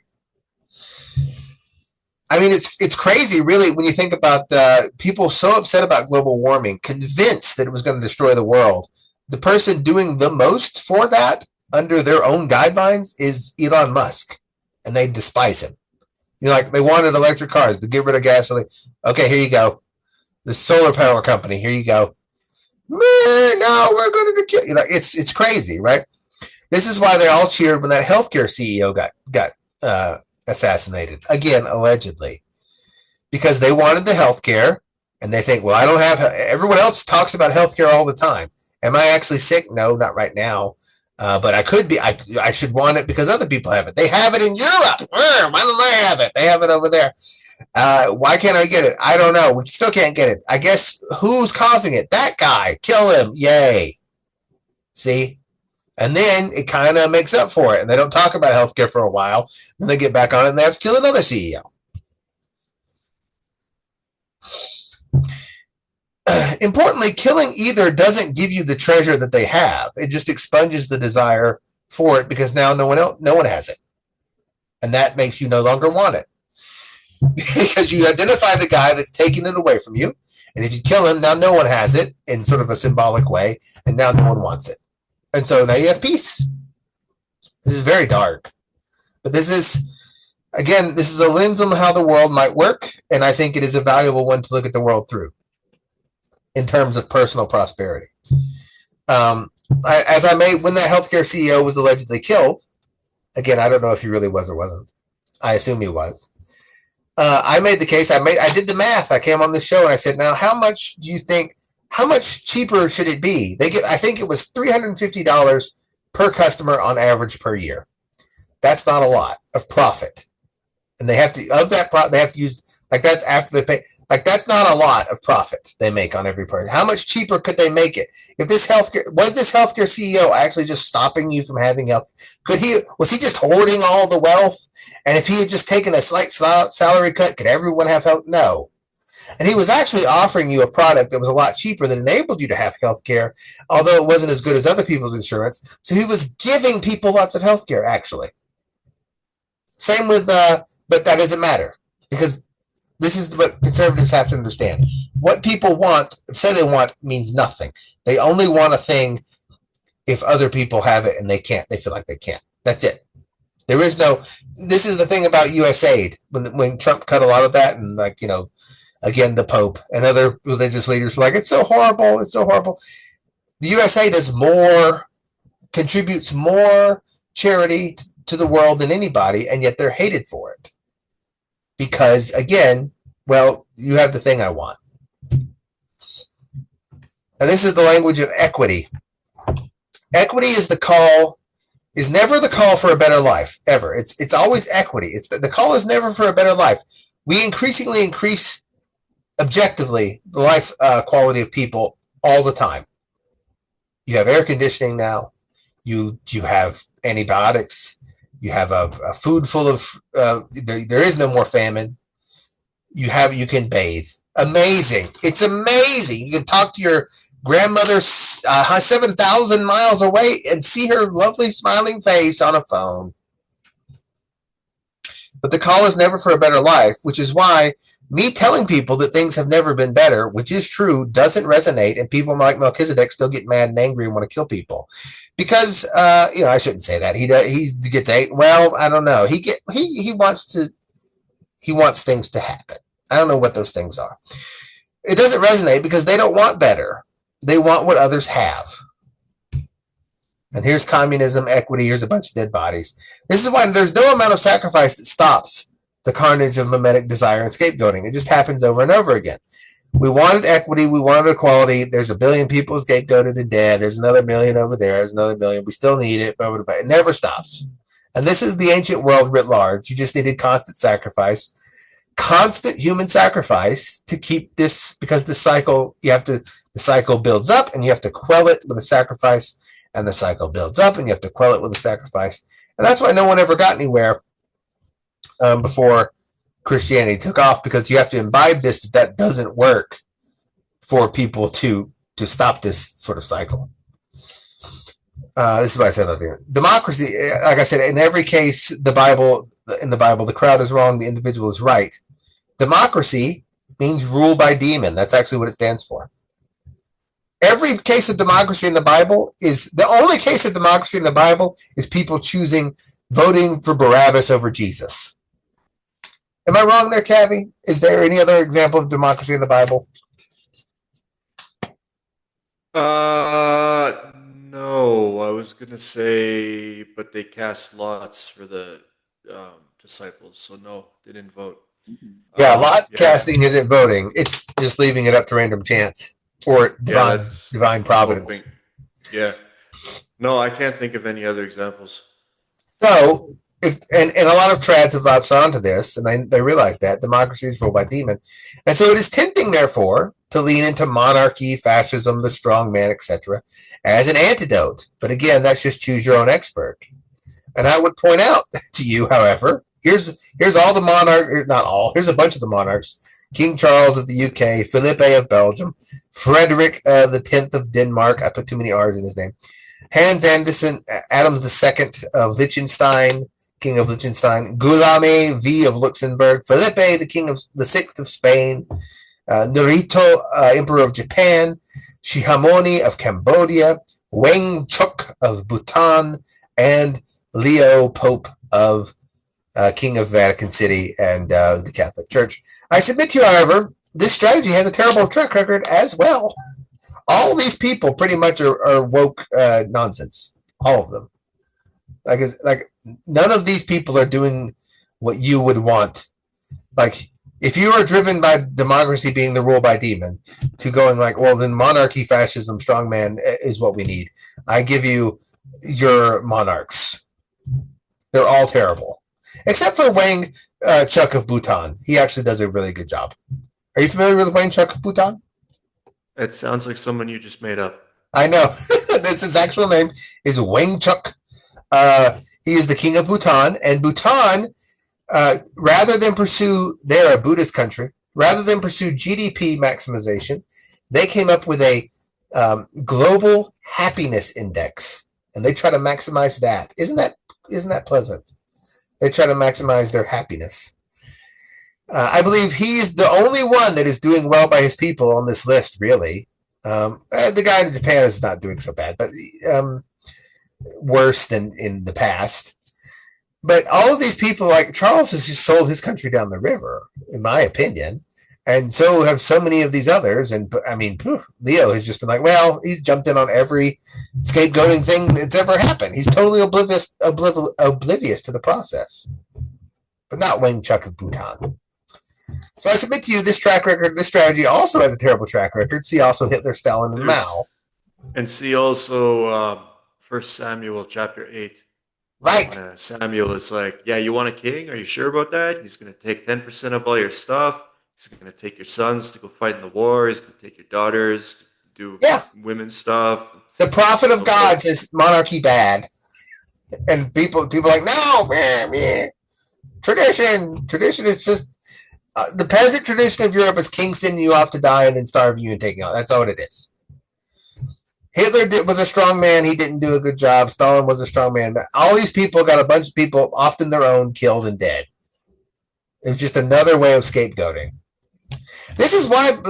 This is, by the way, why almost every wealthy person and like all the actresses and actors of Hollywood are woke, because see, they have a lot of the things that people want, and so if they don't point the finger quick at somebody else along with the crowd, that finger, all those fingers could point at them. That's what drives it. Because, and they, again, subconsciously they're not aware of it, but like for an excellent example of that is a bunch of comedians recently went and did some kind of special show in Saudi Arabia, and everybody was like, "How dare you take that Saudi money after you were like all woke and all this stuff?" And they watched like their fans just turn on them like overnight. Yeah, that's what I mean. They know that everyone that's famous feels the pressure of the crowd 100 times more than you as a non-famous civilian could ever imagine. And they are quick to, like, if the crowd starts going, boo, health, boo, CEOs, like, that's not me. Yeah, boo, CEO. Let's all point the finger at that guy. Or boo, white men. Like, yeah, boo, because that made, I'm a half quarter Hispanic. It's not me. Point the finger at him. Because scapegoating, they're easy targets to scapegoat, right? And so they're always going to join in because they fear the fingers pointing at them. And so what if the only way to win is not to play? Is that possible? And maybe, can you still win if you do not play? Maybe. I think possible that you can. I think playing this game, I think Peter Thiel is right. Competition is for losers. I think that all of this, you either get killed or you join in killing others. That's it. There's only two. This is the logic of sacrifice. And when Peter Thiel says that Christianity is actually anti-sacrifice, his point is, no, well, think about it. Christ was supposed to be the sacrifice to end all the sacrifices. There shouldn't be any more. You can only continue sacrificing others and things, in his opinion, if you don't accept it, if you don't accept it as sufficient. And I think that's a pretty damning critique, honestly, of many people who think they constantly need to sacrifice this and that to win God's graces. Is Christ sufficient or no? And their answer is no. Here I'm just reiterating. In all primitive societies, again, if you're not watching, please watch. I'm trying to spell it out for you so that you can follow along if you're just audio.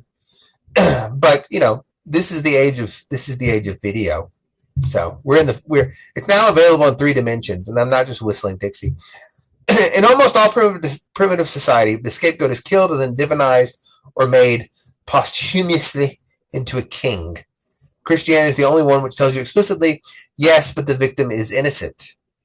And René Girard said, for this reason, Christianity is the religion meant to end mythology. And it kind of did, didn't it? It kind of was the end of the mythological age. Christianity in Peter Thiel's mind, is the religion meant to end sacrifice. For I desire mercy, not sacrifice, says the Lord God Almighty. And so God is not the evil one, see? Because all these people, they've made God to be the evil one, and that's why they killed him. But God is not the evil one, you are. And I think a lot of Christianity really needs to hear that point. Because a lot of people still suspect God is bad. A lot of people. Here's René Girard again. The mythological structure cannot be carried forward anymore because once the victim is revealed to be innocent, the scapegoating mechanism no longer functions. And so what we have to do instead to make it work is obfuscate what we are doing under further and more layers of nonsense. It can't be as straightforward as it used to be. It has to be all these layers of like academic speech on top of it. Unfortunately, this does not stop people from trying, says René Girard in my little presentation. This isn't actually a quote, but I'm putting it in his mouth. He said something like this. This does not stop people from trying, and everywhere we look, people are constantly trying to recreate the mythological structure of sacrificing by denying the innocence of the victim. Islam, for example, the paganism and paganism which sees itself as such, like, for example, people worshiping Odin today, the unconscious paganism and sacrificial logic of politics, certain branches of Christianity, etc., etc. And Peter Thiel says the Antichrist will be the person who does this successfully. Because what is more Antichrist then going back to a sacrificial, then going back to sacrifice. Because Christ was supposed to be the last one. The Antichrist will be the person who successfully returns the mythological age by enabling people to believe in this structure, to no longer see the victim as innocent. And the pump is primed for this, and it is primed by you, my dear friends. For what better way to reverse the work of Christ than to cast the blame on Christ? You no longer pretend he's innocent. And this is Peter Thiel's critique of scapegoating God. He says much of Christian theology actually looks suspiciously like an attempt to scapegoat God, where actually the problems are God's fault. God's the bad one. Again, the message of the Gospels is no. The person that was killed, that you killed, he was innocent. God is innocent. But, of course, that's very difficult to people to hear. And so, Calvinism, for example, their message is all the bad stuff is what God is actually, he's doing that actually. He is. Catholicism has the rules, all these rules are almost impossible to follow on purpose so that you can fail them. Because. Orthodoxy tells people, well, suffering is God's plan. Yeah, in fact, suffer more. God wants you to suffer. Yeah, like they say that it's good. They use the language of goodness, but all the actions they ascribe to God is evil, or at least violent, and not what you would do to someone that you loved. And of course, the Christian story is that this is exactly what we did, scapegoated God. That's exactly the Christian story, is that we have always if you read the Old Testament through the lens of the New, through the lens of the Gospels, which most Christians think you should do, the message is that actually God has been innocent the whole time. And I believe that. I think that is the message, that God has been innocent the entire time, and that actually you're the bad one. You're the one that started doing it. You've been scapegoating God. And we've refused to notice that we never stopped doing this. There is in most people a sneaking suspicion that God is bad. In fact, I would say this fear is the driving force behind almost all of religion as practiced today. And almost all of it is various forms of do this or God will get you. That is the driving factor.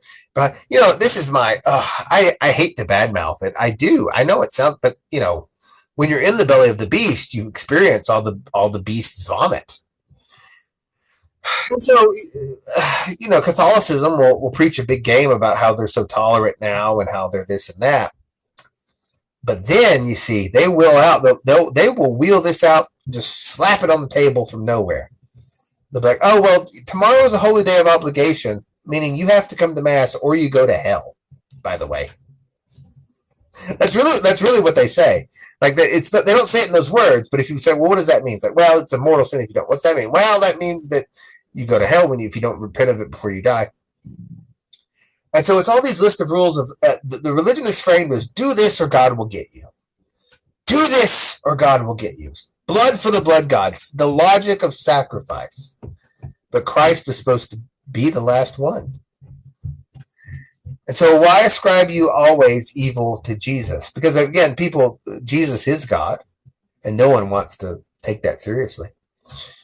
You read into the Old Testament, and if you read it as most people do, you'll say, oh, well, Bathsheba's baby, God's 85% evil there. Flooding the world, God 50% evil. Sending almost everyone to hell, 99% evil. Genocide of the Canaanites, 25% evil. If you're not listening, I have a picture of a Bible with little percentage bars going to it. It's actually just a picture of a book, but, the invitation of the Bible, which is really an invitation to wisdom, is actually to read the gospel message into the whole thing backwards. Again, there's always data that can change your mind. And the data of the cross is this, that you have been the one that the evil lies in you, that God is innocent the whole time. And you read that backwards. And so the invitation of the Bible actually is an invitation to wisdom. It is to see the evil of the world as something demanded by us, not by God. A task we consistently refuse. And so why is it that every theodicy, which is the branch of theology focused on justifying suffering and the problem of pain, why is it that in every option in theodicy is on the table except for it's all our fault? Like, you never hear that one. You hear like, what, you know, what would be,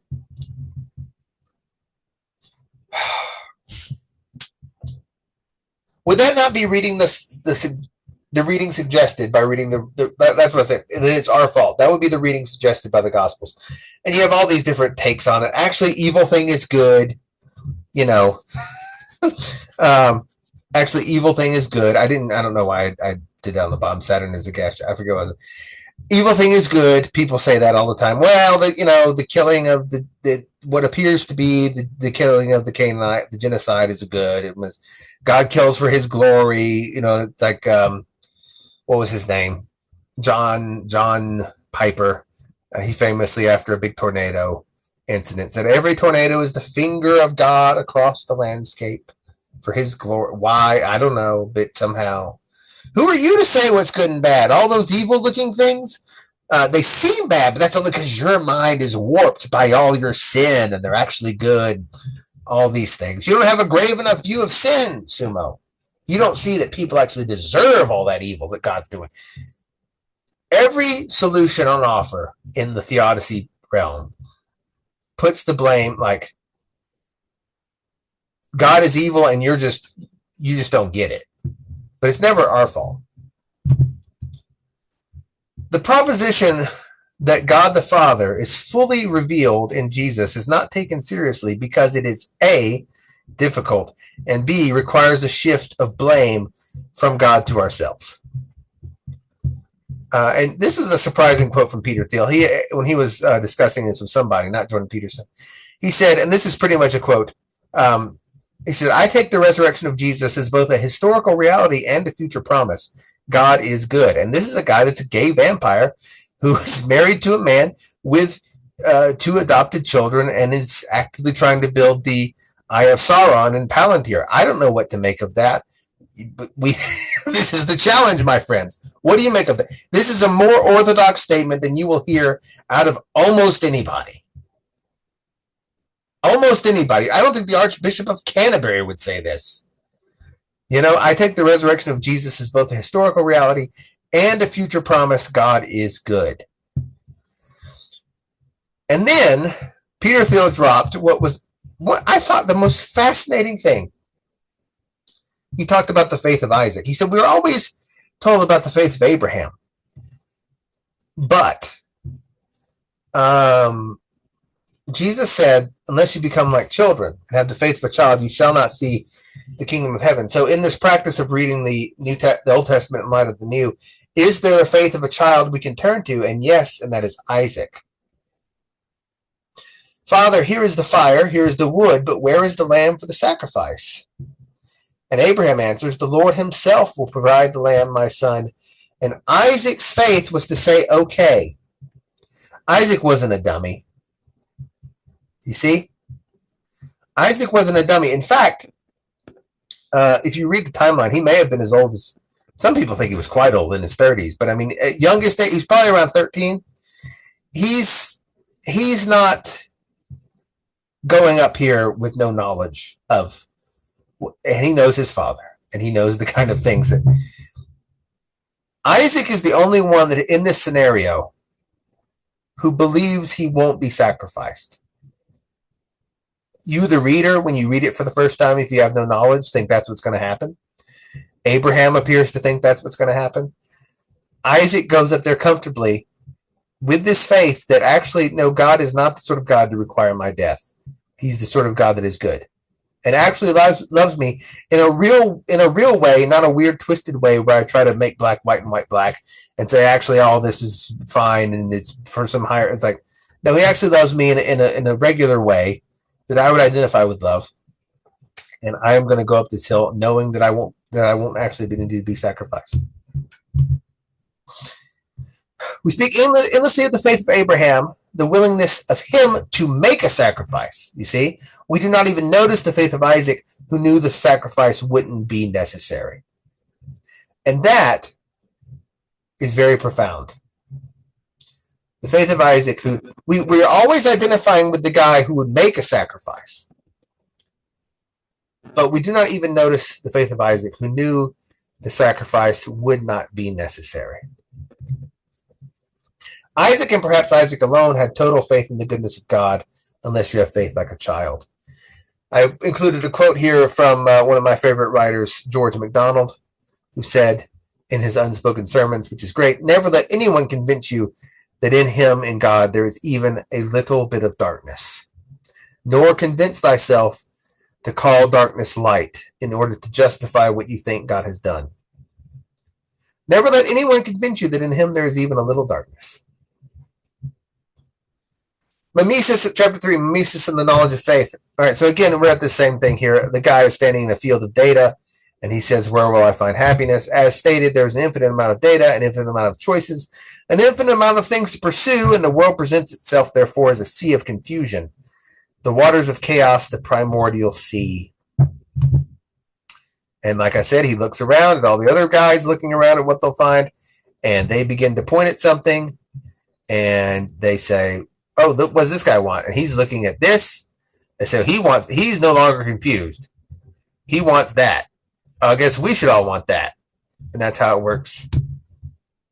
Again, they're all looking at a treasure, and this cycle goes over and over again. Trying to orient oneself in the sea of confusion results in sin and death when you're looking at other people. The only person that rises above this is the person that looks upward in faith and not at others, not laterally. This is what faith is, you see. That's how you rise above the sea of chaos. You look up and say, "No, I don't need to do all that. I don't have to get into this whole thing of all wanting that, and we have to sacrifice that because there's no," like you just look, you go upwards. And this makes sense of all of this sea of chaos data. Because, see, faith is not an arbitrary ask. People ask all the time, why does God want faith? Why would he not just tell us everything? Just why is the Bible not like a book of math that just tells you what is and what isn't? Me. But faith is actually the only coherent way to live in a world of infinite data. Which is what, if you live in an infinite world, you cannot know everything. There could always be around the corner a new perspective, a new piece of data, a new this, a new that, a new way of looking at the world, a backstory you didn't know about that reframes the entire thing and shifts it to be something totally different. Always. The faith is God is good, though. Actually good. See? That's why that's the ask. It's not arbitrary. It's because you can't know everything. And that's what truth is. That's the answer to Pilate's question. Truth is that God is love, and everything he does is because he loves you. That's what you take by faith. That's the faith of Isaac. Right? That's the move. Here's a practical exercise. I told people, why are we always, I think the Old Testament asks you to reframe itself in terms of the Gospels. I think that's what it's asked.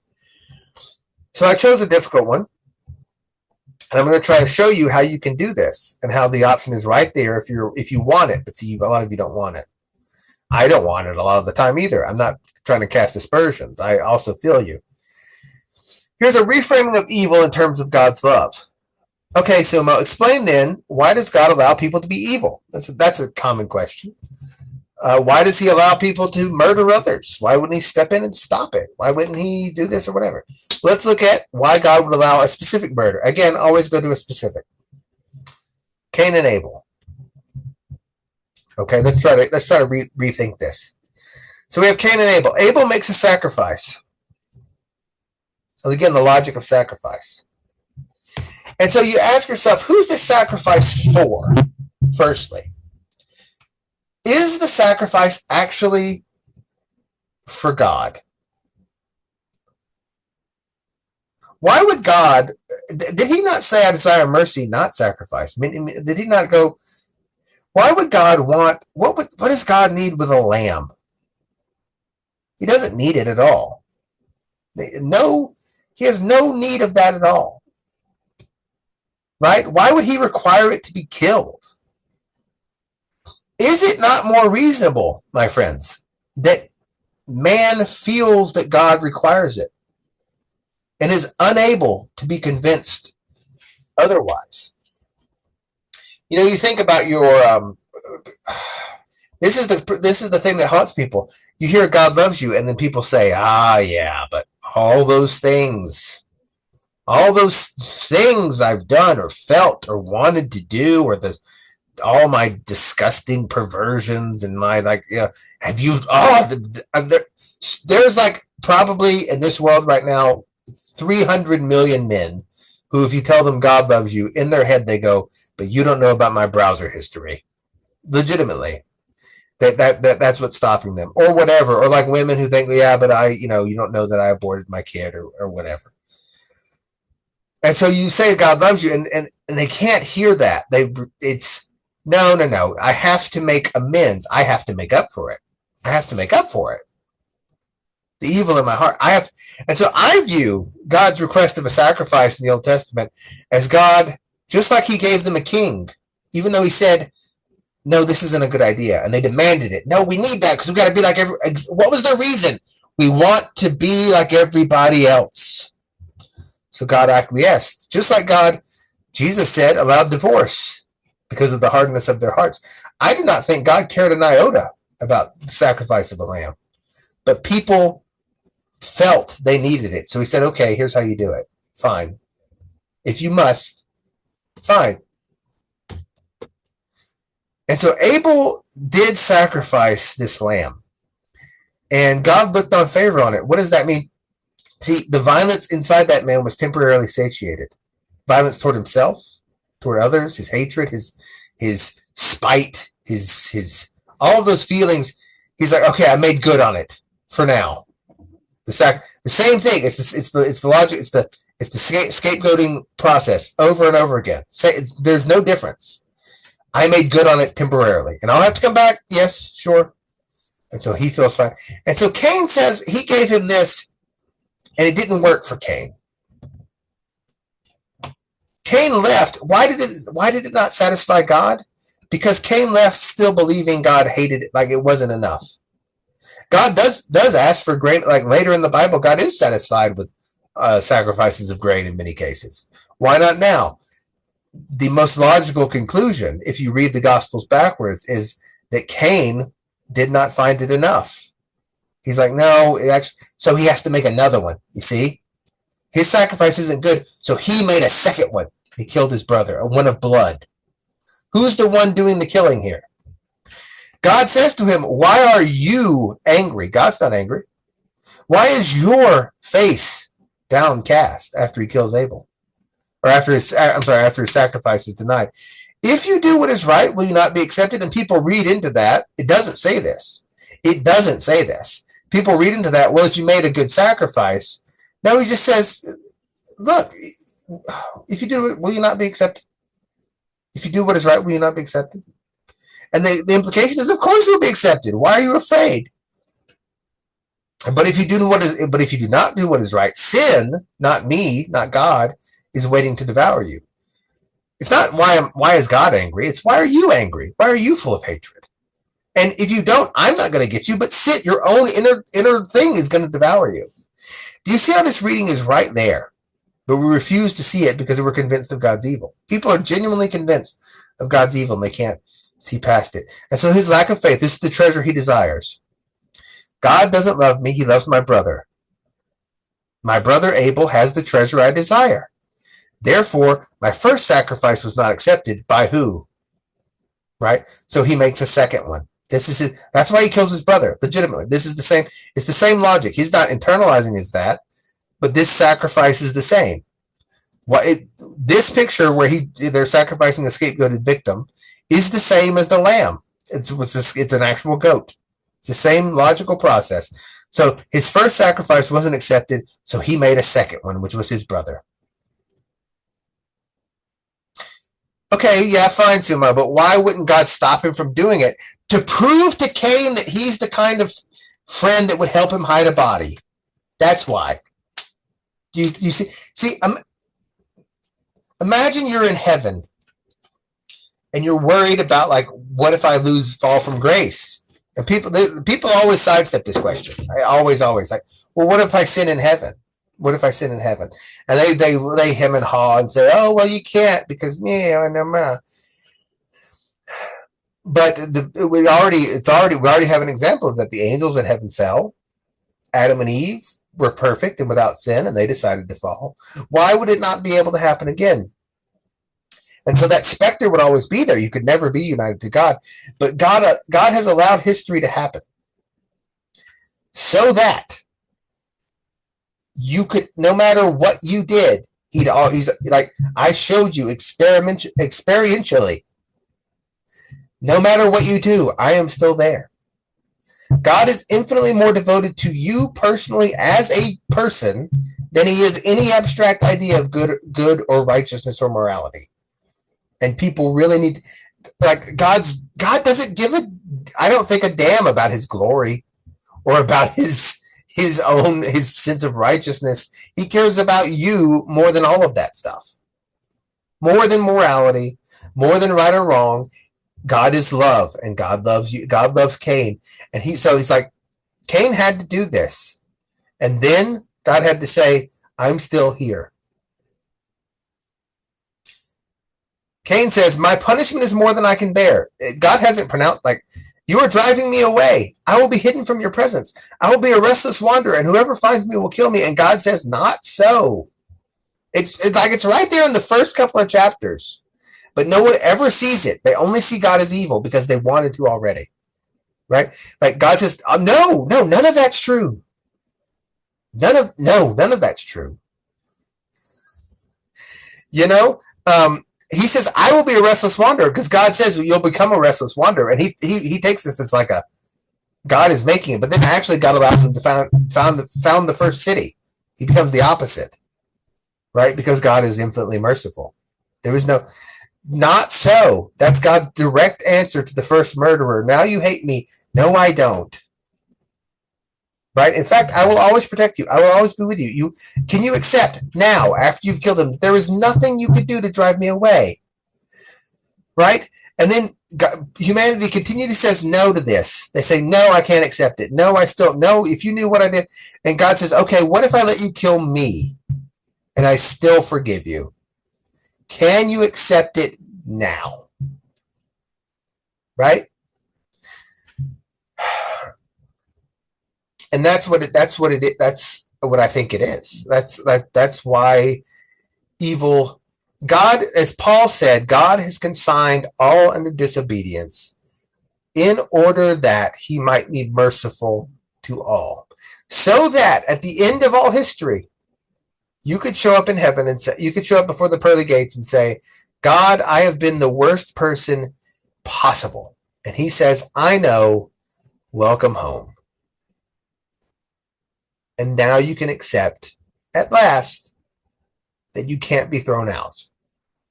And that kills all desire for the scapegoating, for the wanting to the need to kill, all of it. And that does actually enable you to live in heaven forever without needing to sin.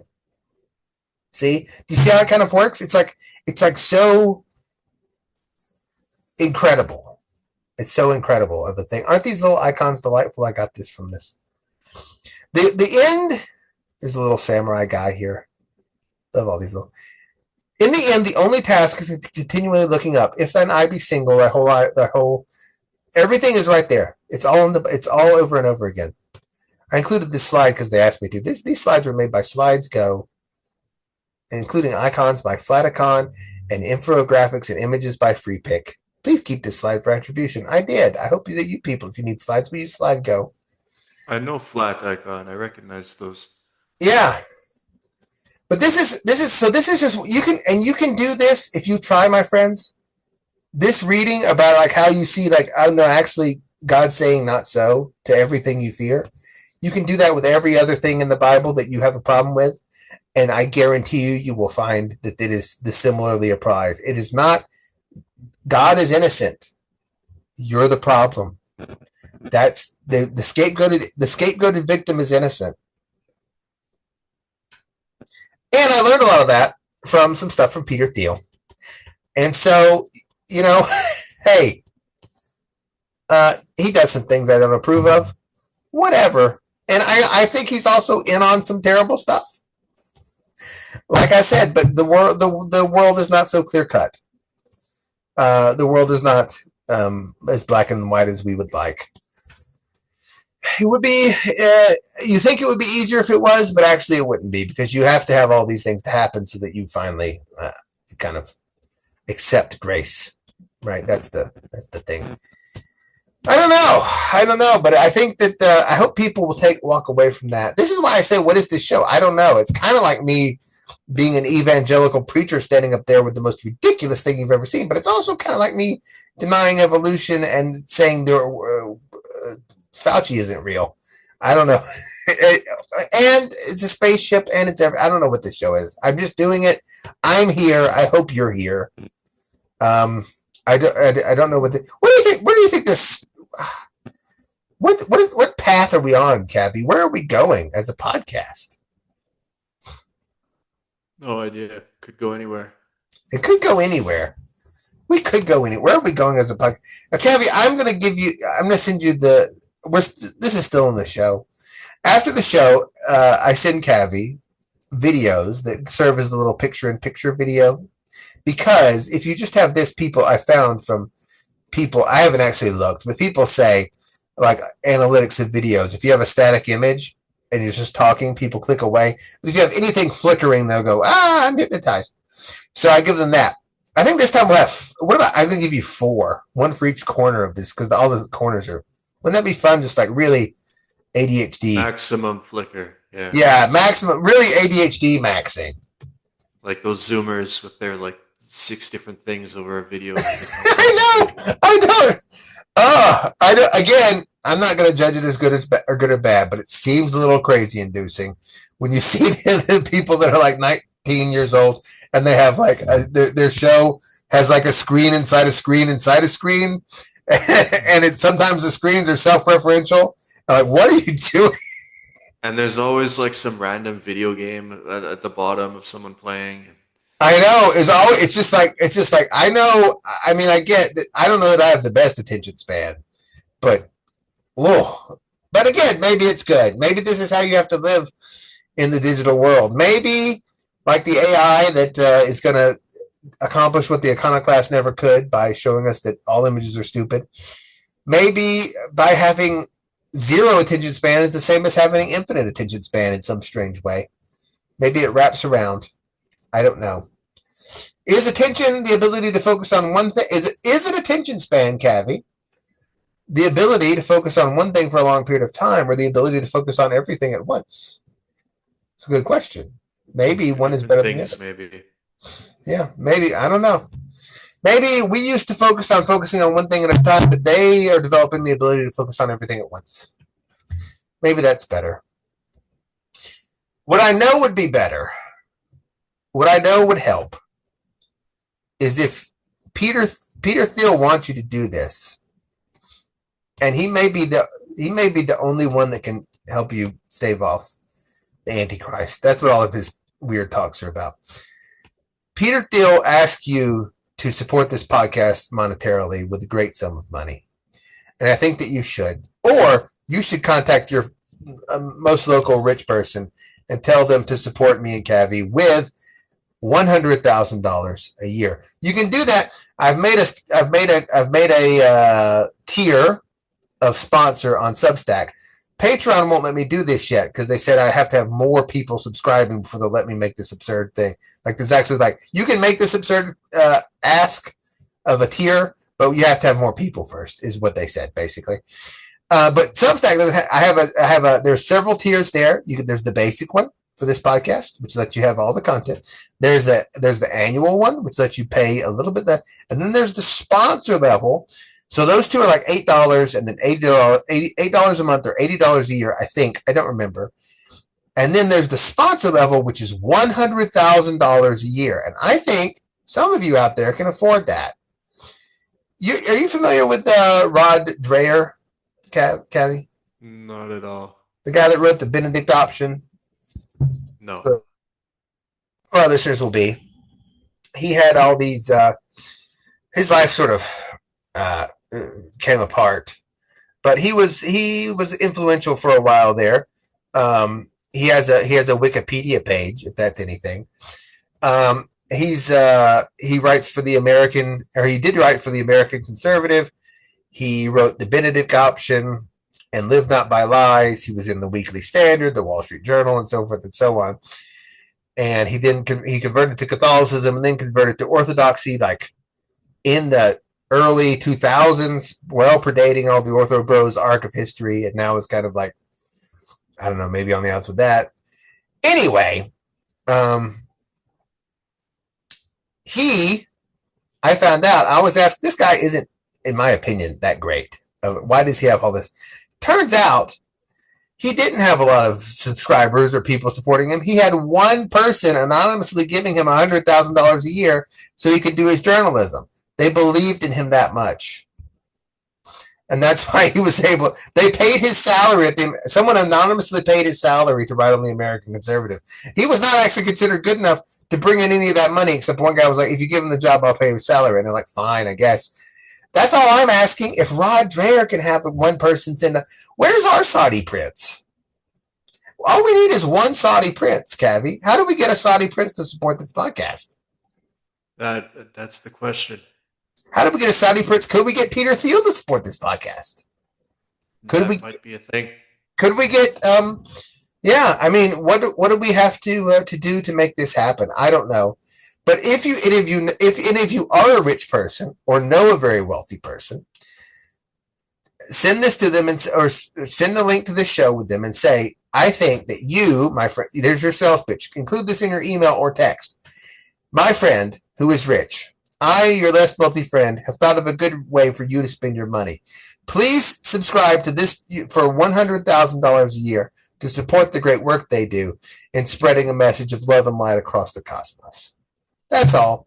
But if you can't give $100,000 a year, please subscribe to do you think I should leave that up, Cavi? I have a small bit of me that has this fear that maybe an old person will try to support the podcast on Substack and think it says $100 a year with the comma, and it actually is $100,000, and they do have $100,000 in their bank account, and it pulls it out. No, buyer beware.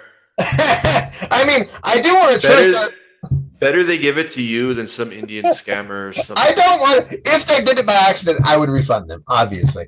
But I don't want to have to go through that process. That's my only, it's pretty clearly labeled. I don't, unless they're kind of like, that's my fear, is this some old person that doesn't see very well and thinks the comma is a period that somehow has 3 zeros after it and then another period. You know, and they're like, oh, I gave you 100. I mean, like that's my, but I think someone out there maybe will legitimately give us $100,000, so anyway, I'll tell you this, $100,000. And if you want a refund of it, if you ask me within a week, I can refund the money. Okay. How about that? Is that fair? I think it's fair. I think that sounds fair. Do you think it's fair? It's more than fair. More than fair. But anyway, send this to your rich friends. I know a lot of the people that listen to Alternate Current Radio have loads of money.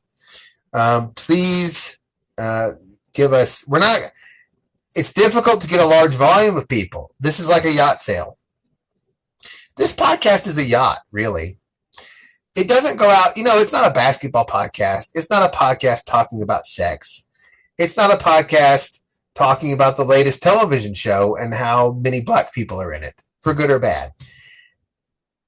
Those are like, Nissan Altima podcast. Everyone can have one of those. This is a yacht podcast. Only a few people can appreciate it.